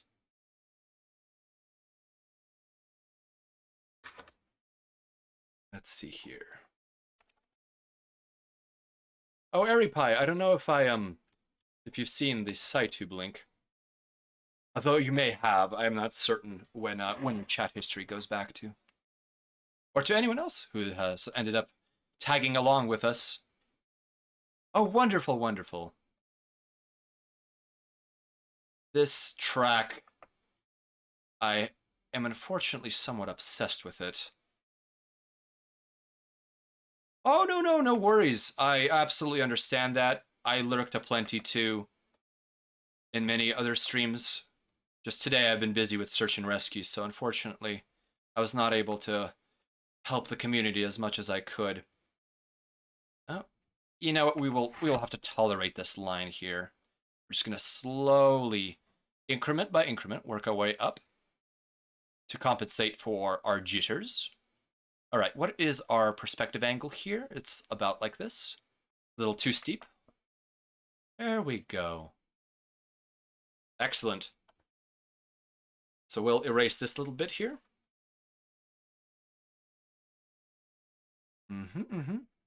There we are. So now we have our support tank base.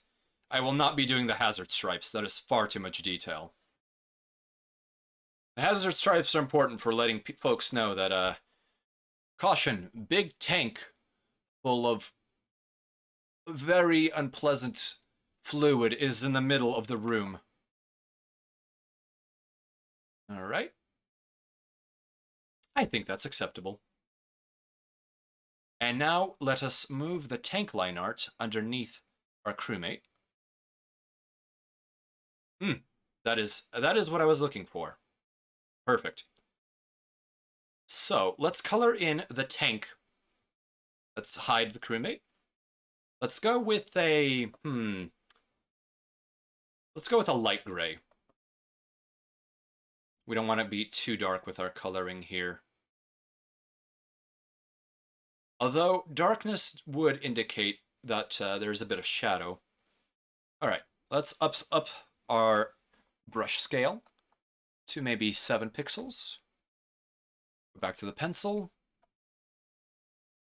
Ooh, I'm on the line art layer. Let's add a new layer for tank color. Tank base color. And we want this to be underneath the tank line art. And while we're at it, let's add a layer group for the tank. And let's move our new friends into that folder.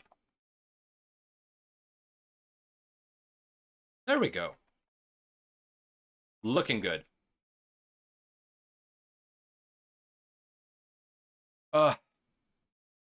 I do not know how long it takes others to draw, but for whatever reason, this process is not fast. Oh, here comes the drop. Oh, I love this track so much.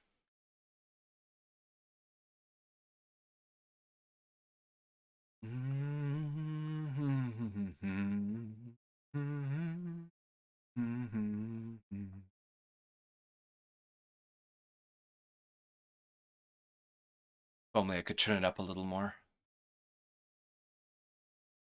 Okay. Moving forward, moving forward. So I think we will have a bit of shading for the tank, and it will be for the parts of it that are obscured. Basically this side panel here. Okay. Doing our color shading here. Okay. There we go. Can afford to not be in the lines, I think. We would like to get this done ASAP.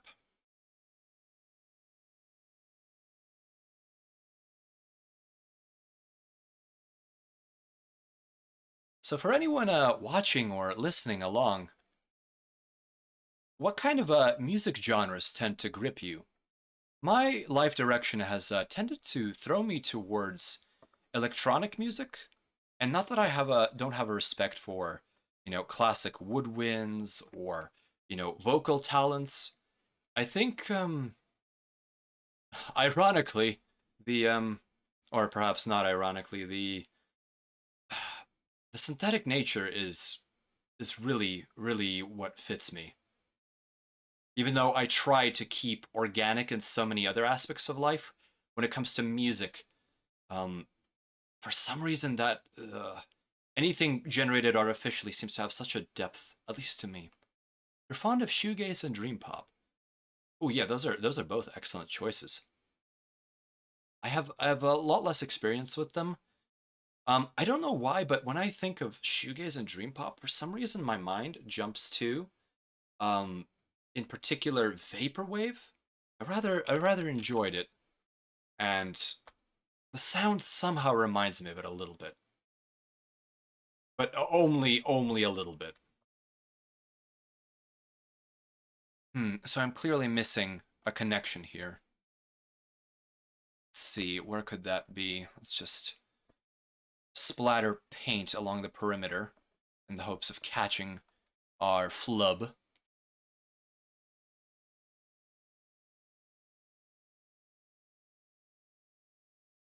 Math rock. I've certainly heard and listened to classical piano, but Eripai, what is math rock? That is new to me in all of my sojourning through known space. I have not heard of that. I will have to listen to it.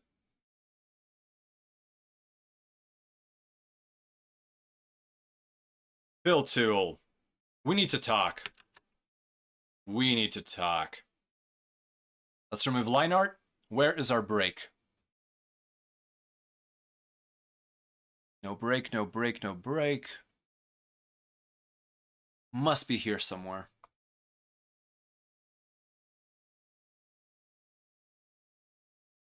Elephant Gym.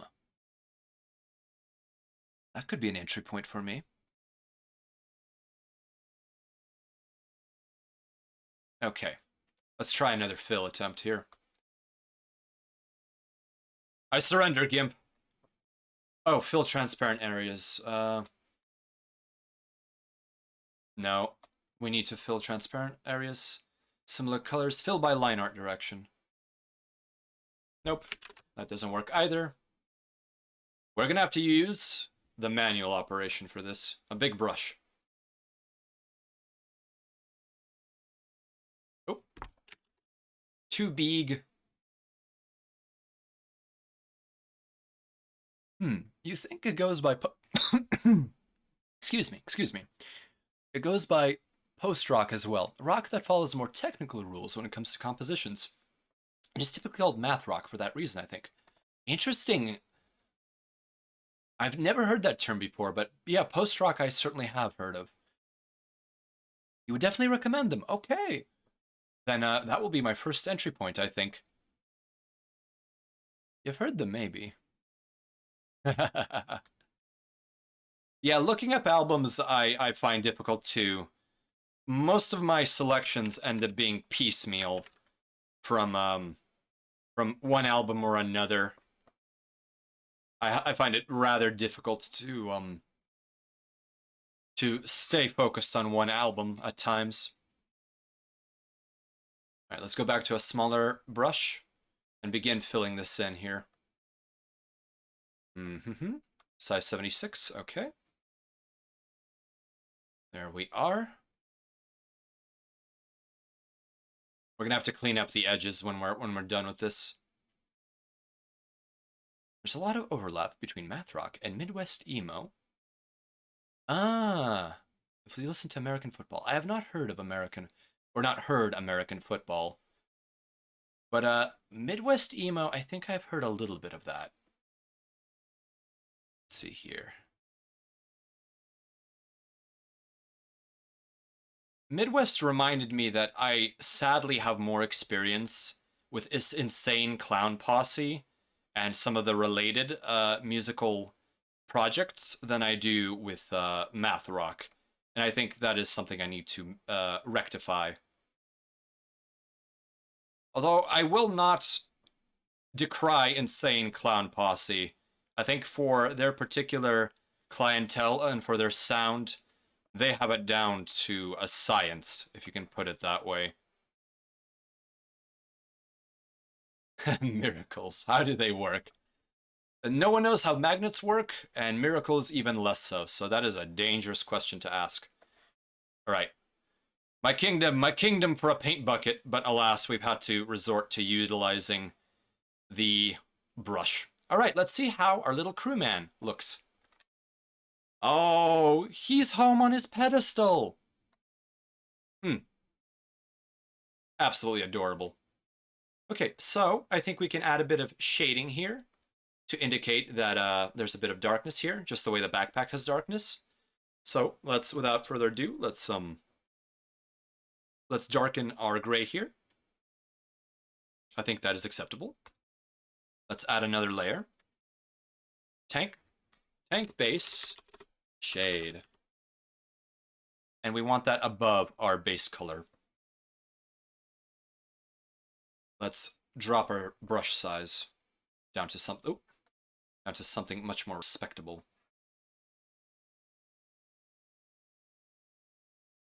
Okay. A little bit small. Let's make that bigger. And let's zoom in so that we can work. If we're still talking music, I'm quite partial to bluegrass. Ooh. Now, bluegrass I have heard, but with a chemical projectile weapon to my head, I would not be able to tell you a single artist. However, I do enjoy that sound when I am in the mood for it. Do you have any particular artists that you would recommend, Alaric? Let's get this shading done.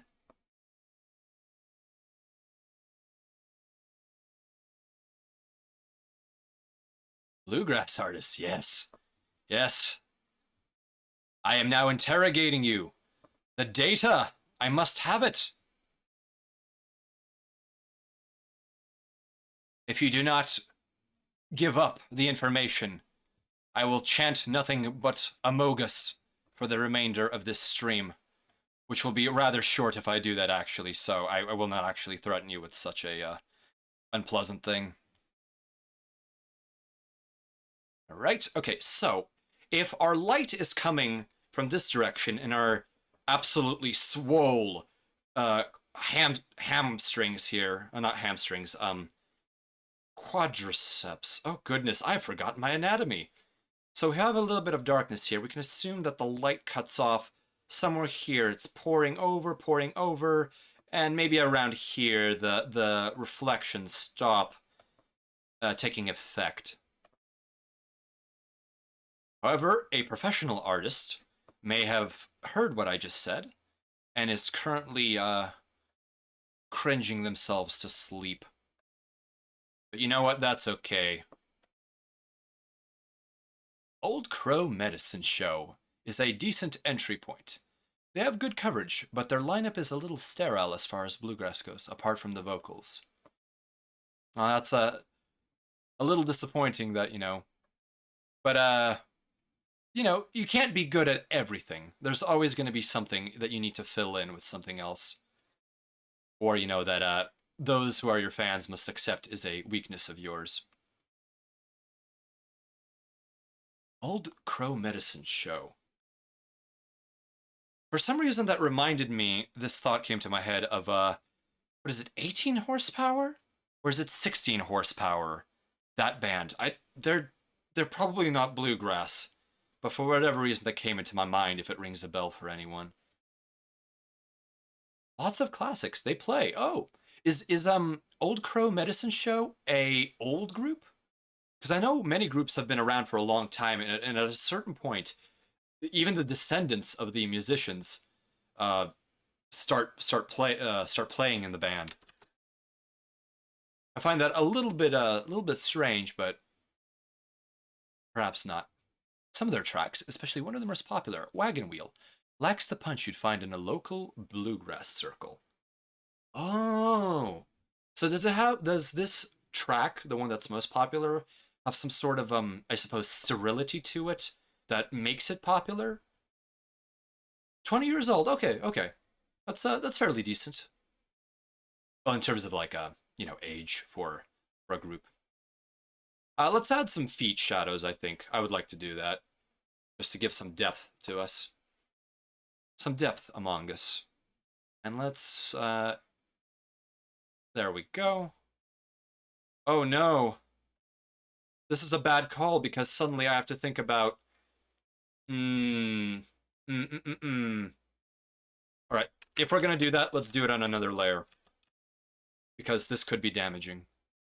The popular studio cover is just missing the soul. I think I understand what you mean, Alaric. The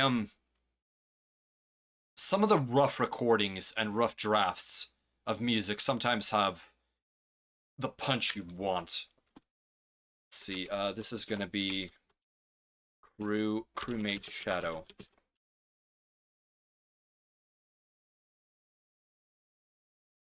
But I guess that's what entry points are for.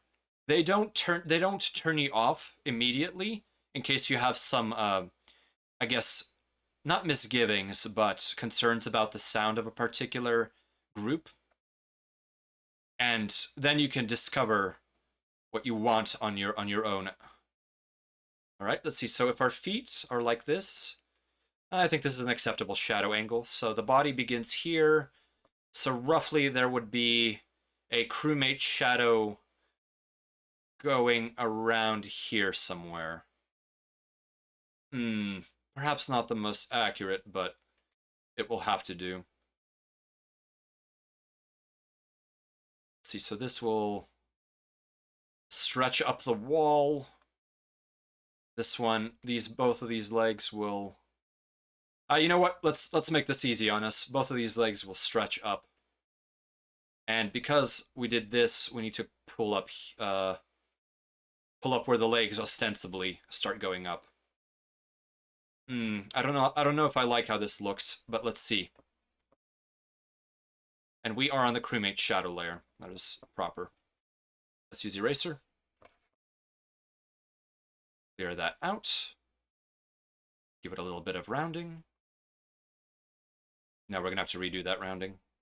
Back to the pencil.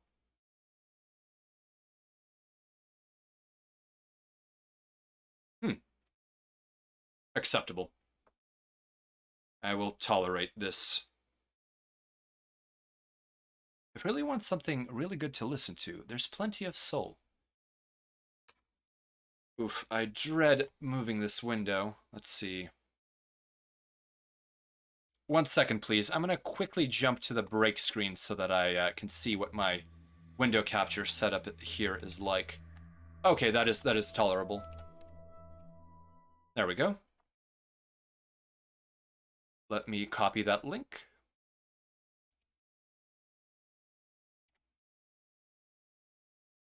I completely forgot that SciTube allows you to add media in the middle. So I've added that track as next, and I think this track has overstayed its welcome. So let me get it out of the way.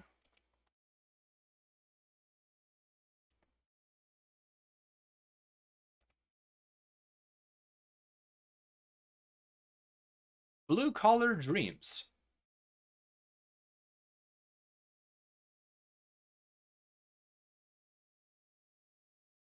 Oh, this is pleasant. This is very pleasant.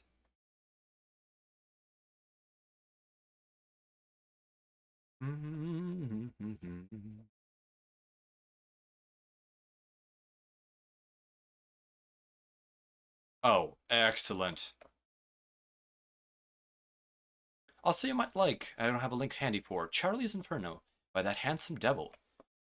My, there are many helpful suggestions in this particular chat that I've had tonight. I will definitely have to copy the transcript and go through all of this. Now let's do a bit of fill. That handsome devil. The names for these groups are top notch, I must say. They already exude flavor to begin with. Okay, let's zoom out a little bit. Take a look at our lay of the land. Let's go to 50% zoom. Okay, you know, the shadows don't look that bad. I think this is tolerable. That one's not bluegrass, but he had a song in the setlist that reminded me it existed. Ooh, okay. Those trains of thought are excellent inspiration. I'm glad you were able to get something out of it. Okay, so let's add another layer atop this. This layer group will be the glass, and I don't think we will necessarily need a layer group, but let's do it anyways. We're almost done with this. So glass, base. Okay. Nothing there yet. We're on the correct layer. Let's crank up our brush size. I don't think I will do any... You know what? I will do line art for glass. Glass, line art. And this way we could have a nice little transparent indicator that there is an edge to the glass.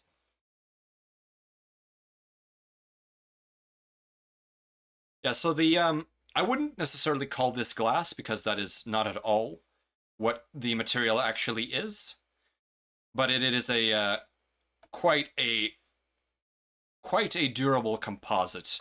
It really does have to withstand enormous forces where actual amorphic glass would essentially shatter from just the strain across it. Most tanks end up having no transparency, but in my situation, I wanted to be a bit visible for visitors and the like. Ah, this track. I believe it's from the group Thy Catafalque. Can't pronounce that ever, but I believe they are Hungarian, if I am thinking correctly. All right, so let's do our glass line art. Let's make this colored line art. Let's use a sickly green. It will be opaque no matter what. Okay, let's go to our pencil. Small pixel size. Let's go with 2 pixels. Let's zoom in. Actually, the zoom is a bit of a problem here, because I won't be able to see the lay of the land for the pedestal, and we are simply attempting to replicate the pedestal's curve up above here. So I think I will actually zoom out completely and attempt this way. All right, let's do this in slow increments. Let's begin this line here. Okay, moving on. Hi, Lolly. I have never played Amogus. I don't know if I intend to. If there was a silly little collab happening, I would. But at present, I am mostly what one would say is exercising a demon. A demon that has suspiciously infiltrated my mind. And once this image is out of my hands and of my cranium, I think I will be better. Although I can't say with certainty because I'm not a medical professional that this particular syndrome is actually curable. Ooh, see, the angle is off. I flung this down way too far south. We want to go this way, this way, this way. Okay, let's undo that. Let's swing a bit this way, come out. No, this is more difficult than I anticipated. Something about this angle is just bothering me. Let's go higher. we go. The glass is honestly something I struggle with, especially the perspective of it. The perspective of curves is, this is why I use software for it. So I actually want to add a glass line art here. This may have been the better first step. So let's slowly work our way up using these increments. Ah, see, there's our mistake. We should have had the curve come out here. No wonder it's looking a little anemic. So let's grab it and remove it. Select all. So let's see here. Maybe you should start doing vertical lines from the bottom. Yeah, that's what I attempted to do here. My hand's a little shaky at the moment, so this line is barely a line, but it adds character. Okay. Ooh, this is definitely taller than I expected. So we should already be at a curve here. Something is off. Sus. This is very sus. Blech. All right, I'm gonna do a stretch redeem. Ooh. Oh, my spinal column. The tension, the simulated tension. Maybe I should have just done a box. So let's see, if we draw a construction box here, what will happen? So the construction box goes here. I think this is skewed no matter how I break this down. So it would look something like this. Maybe with a little more this way. Sweep it out further. It looks somewhat off, but I think it will have to do. So I'm just going to add another glass line art layer and make this one very opaque. Just so I have some of the, if you can call them, construction lines left over. Okay, so let's once again do a line from the bottom. Moving forward, moving forward, moving forward. Okay, we've reached the approximate height we will want. So let's add... Yes, this looks skewed. Let's do this anyways, okay? That I think is tolerable. Oh no, maybe I'll just simply pull back quicker here. Yes, there we go. I think that will be all right. Ooh, bad apple in 8-bit. All right, let's remove the initial glass line art from visibility. Let's remove that link. Oh, no. Close enough. All right. We'll zoom in and correct it briefly. Where's our eraser tool? Get rid of these little hairs. We must brush our hair to be presentable for the general public. Acceptable, acceptable, within acceptable error margins. Tolerable, tolerable. Let's clean up some of the opacity we've induced here. I need to figure out how to do a pixel eraser. Krita's eraser function for a brush is one of the most useful things I've dealt with. Okay, so let's make the goo that I am immersed in significantly darker. Hit OK. Let's add another layer for the glass color. And I don't think we will do any shadow, so we will be wrapping up shortly with this atrocity. Okay. Let's put the glass color underneath the glass line art. Okay. We will be using the fill tool to make sure this works fine. Let's go to a reasonable brush size. All right. We only need the perimeter. Everything else is irrelevant because this will be opaque. That might be a green I don't like, but we'll see how it is when it is down to maybe 20% opacity.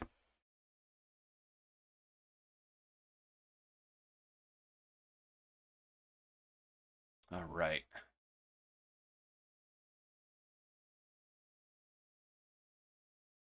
I have significant respect for anyone who can do karaoke to Bad Apple.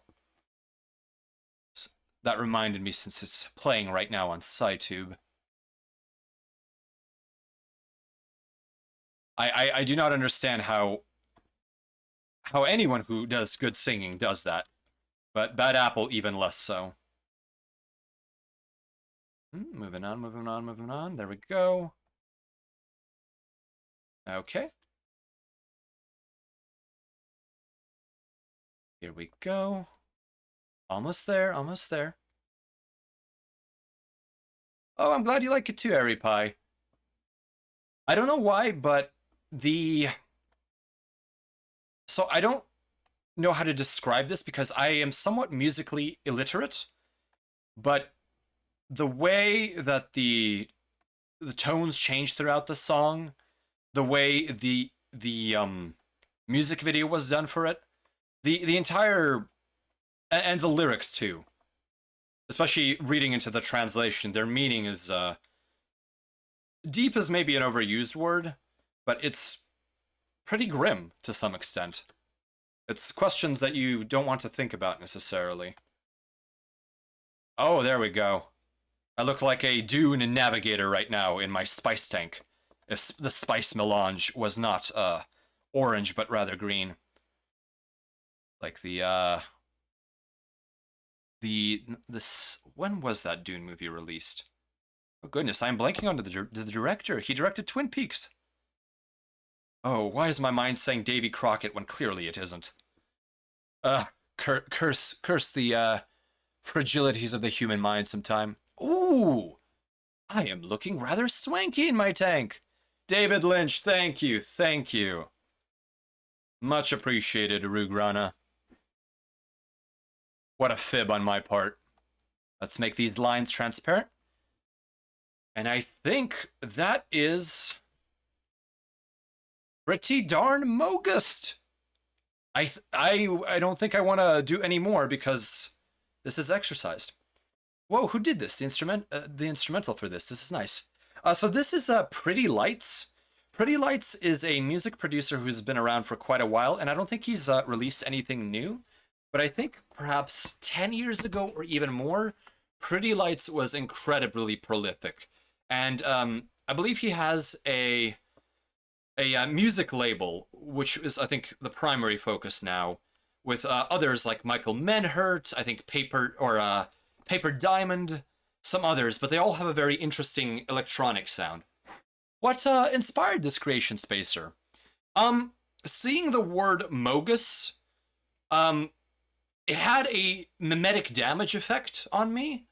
Perhaps I am vulnerable to it due to what they call brainworm from exposure to the internet during the developmental phase of a human being.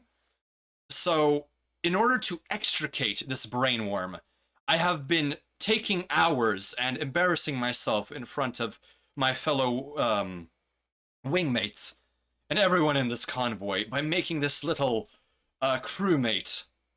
But now that it is out of my soul, I feel perhaps free. Free for the first time in many, many years. I think the shadow didn't turn out too bad. I wish I could have added some kind of fluid ooh, what's the term for this? Diffraction effect. Well, not diffraction, divergence of the beam. I am clearly no expert in the way light refracts as it enters a fluid, so because the shadow should be a little bit different. Oh, thank you, Rue. All right, so let's crop down the canvas. Crop down to selection is the tool I will use, so I will use my Selectomatic tool here. Gribbity grab, and image. Fit canvas to selection. Perfect. Now we've made our image smaller. Control save. Let's see here. Untitled. Haywire Roommate. Save. Okay. So now that should not be lost to the ages. Oh. Oh my goodness. Did I really stay up this late just for a Mogus? Did I really do that? I don't know what my feelings are right now. I really don't. 2.5 hours to make this janky little sketch. But I must say that at least 30 minutes of that was ambling around with GIMP and trying to figure out how to do the basics. But I think I can do just enough to paint now. All right, I think I will post this on Twitter for the enjoyment of the masses.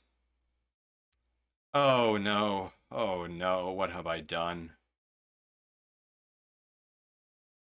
Oh. Okay, well, I think we can return to the chat room and maybe forget about that entire episode. I'm gonna pause the SciTube so that I can think. Here we are. Oh no, SciTube, why are you not listening to me? I hit the pause button. There we go. Oh, you know what? I will simply... There we go. Fantastic. All right. Whew. Well, I know it's been a very late transmission, and it's been a very odd one, and one that started off with a very unfortunate set of technical issues. But frankly, in hindsight, I am rather grateful that I was put on the spot like that. It's quite a thrill to realize that the best laid plans of mice and men can still go awry. And no matter what you thought was going to work could just fail before your very eyes. Luckily this has not happened with my spacecraft recently. But even with Krita, this was a bit of a disappointment. But you know what? We have a little new Amogus friend, which I hope to never publicly display once I have extricated it from my system and from my memory banks. But at least the demons are purged. I am now sanctified, purified, and whole again. Alright. Thinking ahead of time. Yes, cleansed. Cleansed indeed. I will need to hydrate myself after this. Let's take a look if anyone's live, or if I am, for whatever reason, streaming in the darkness of night. Oh, Airy Pie, you should have gone to bed if you were tired. I am totally okay with my crewmates, or sorry, my wingmates taking care of themselves. Okay, so I see no one live on my particular follow list, so... Did I still not follow Thinkerbella? She must be live right now still. Although, I am not sure that I should raid someone with so many people. It's so no one's streaming on YouTube other than lo-fi hip-hop radio beats to sleep/chill to. That's always a raid right there. Let's see, Thinkerbella.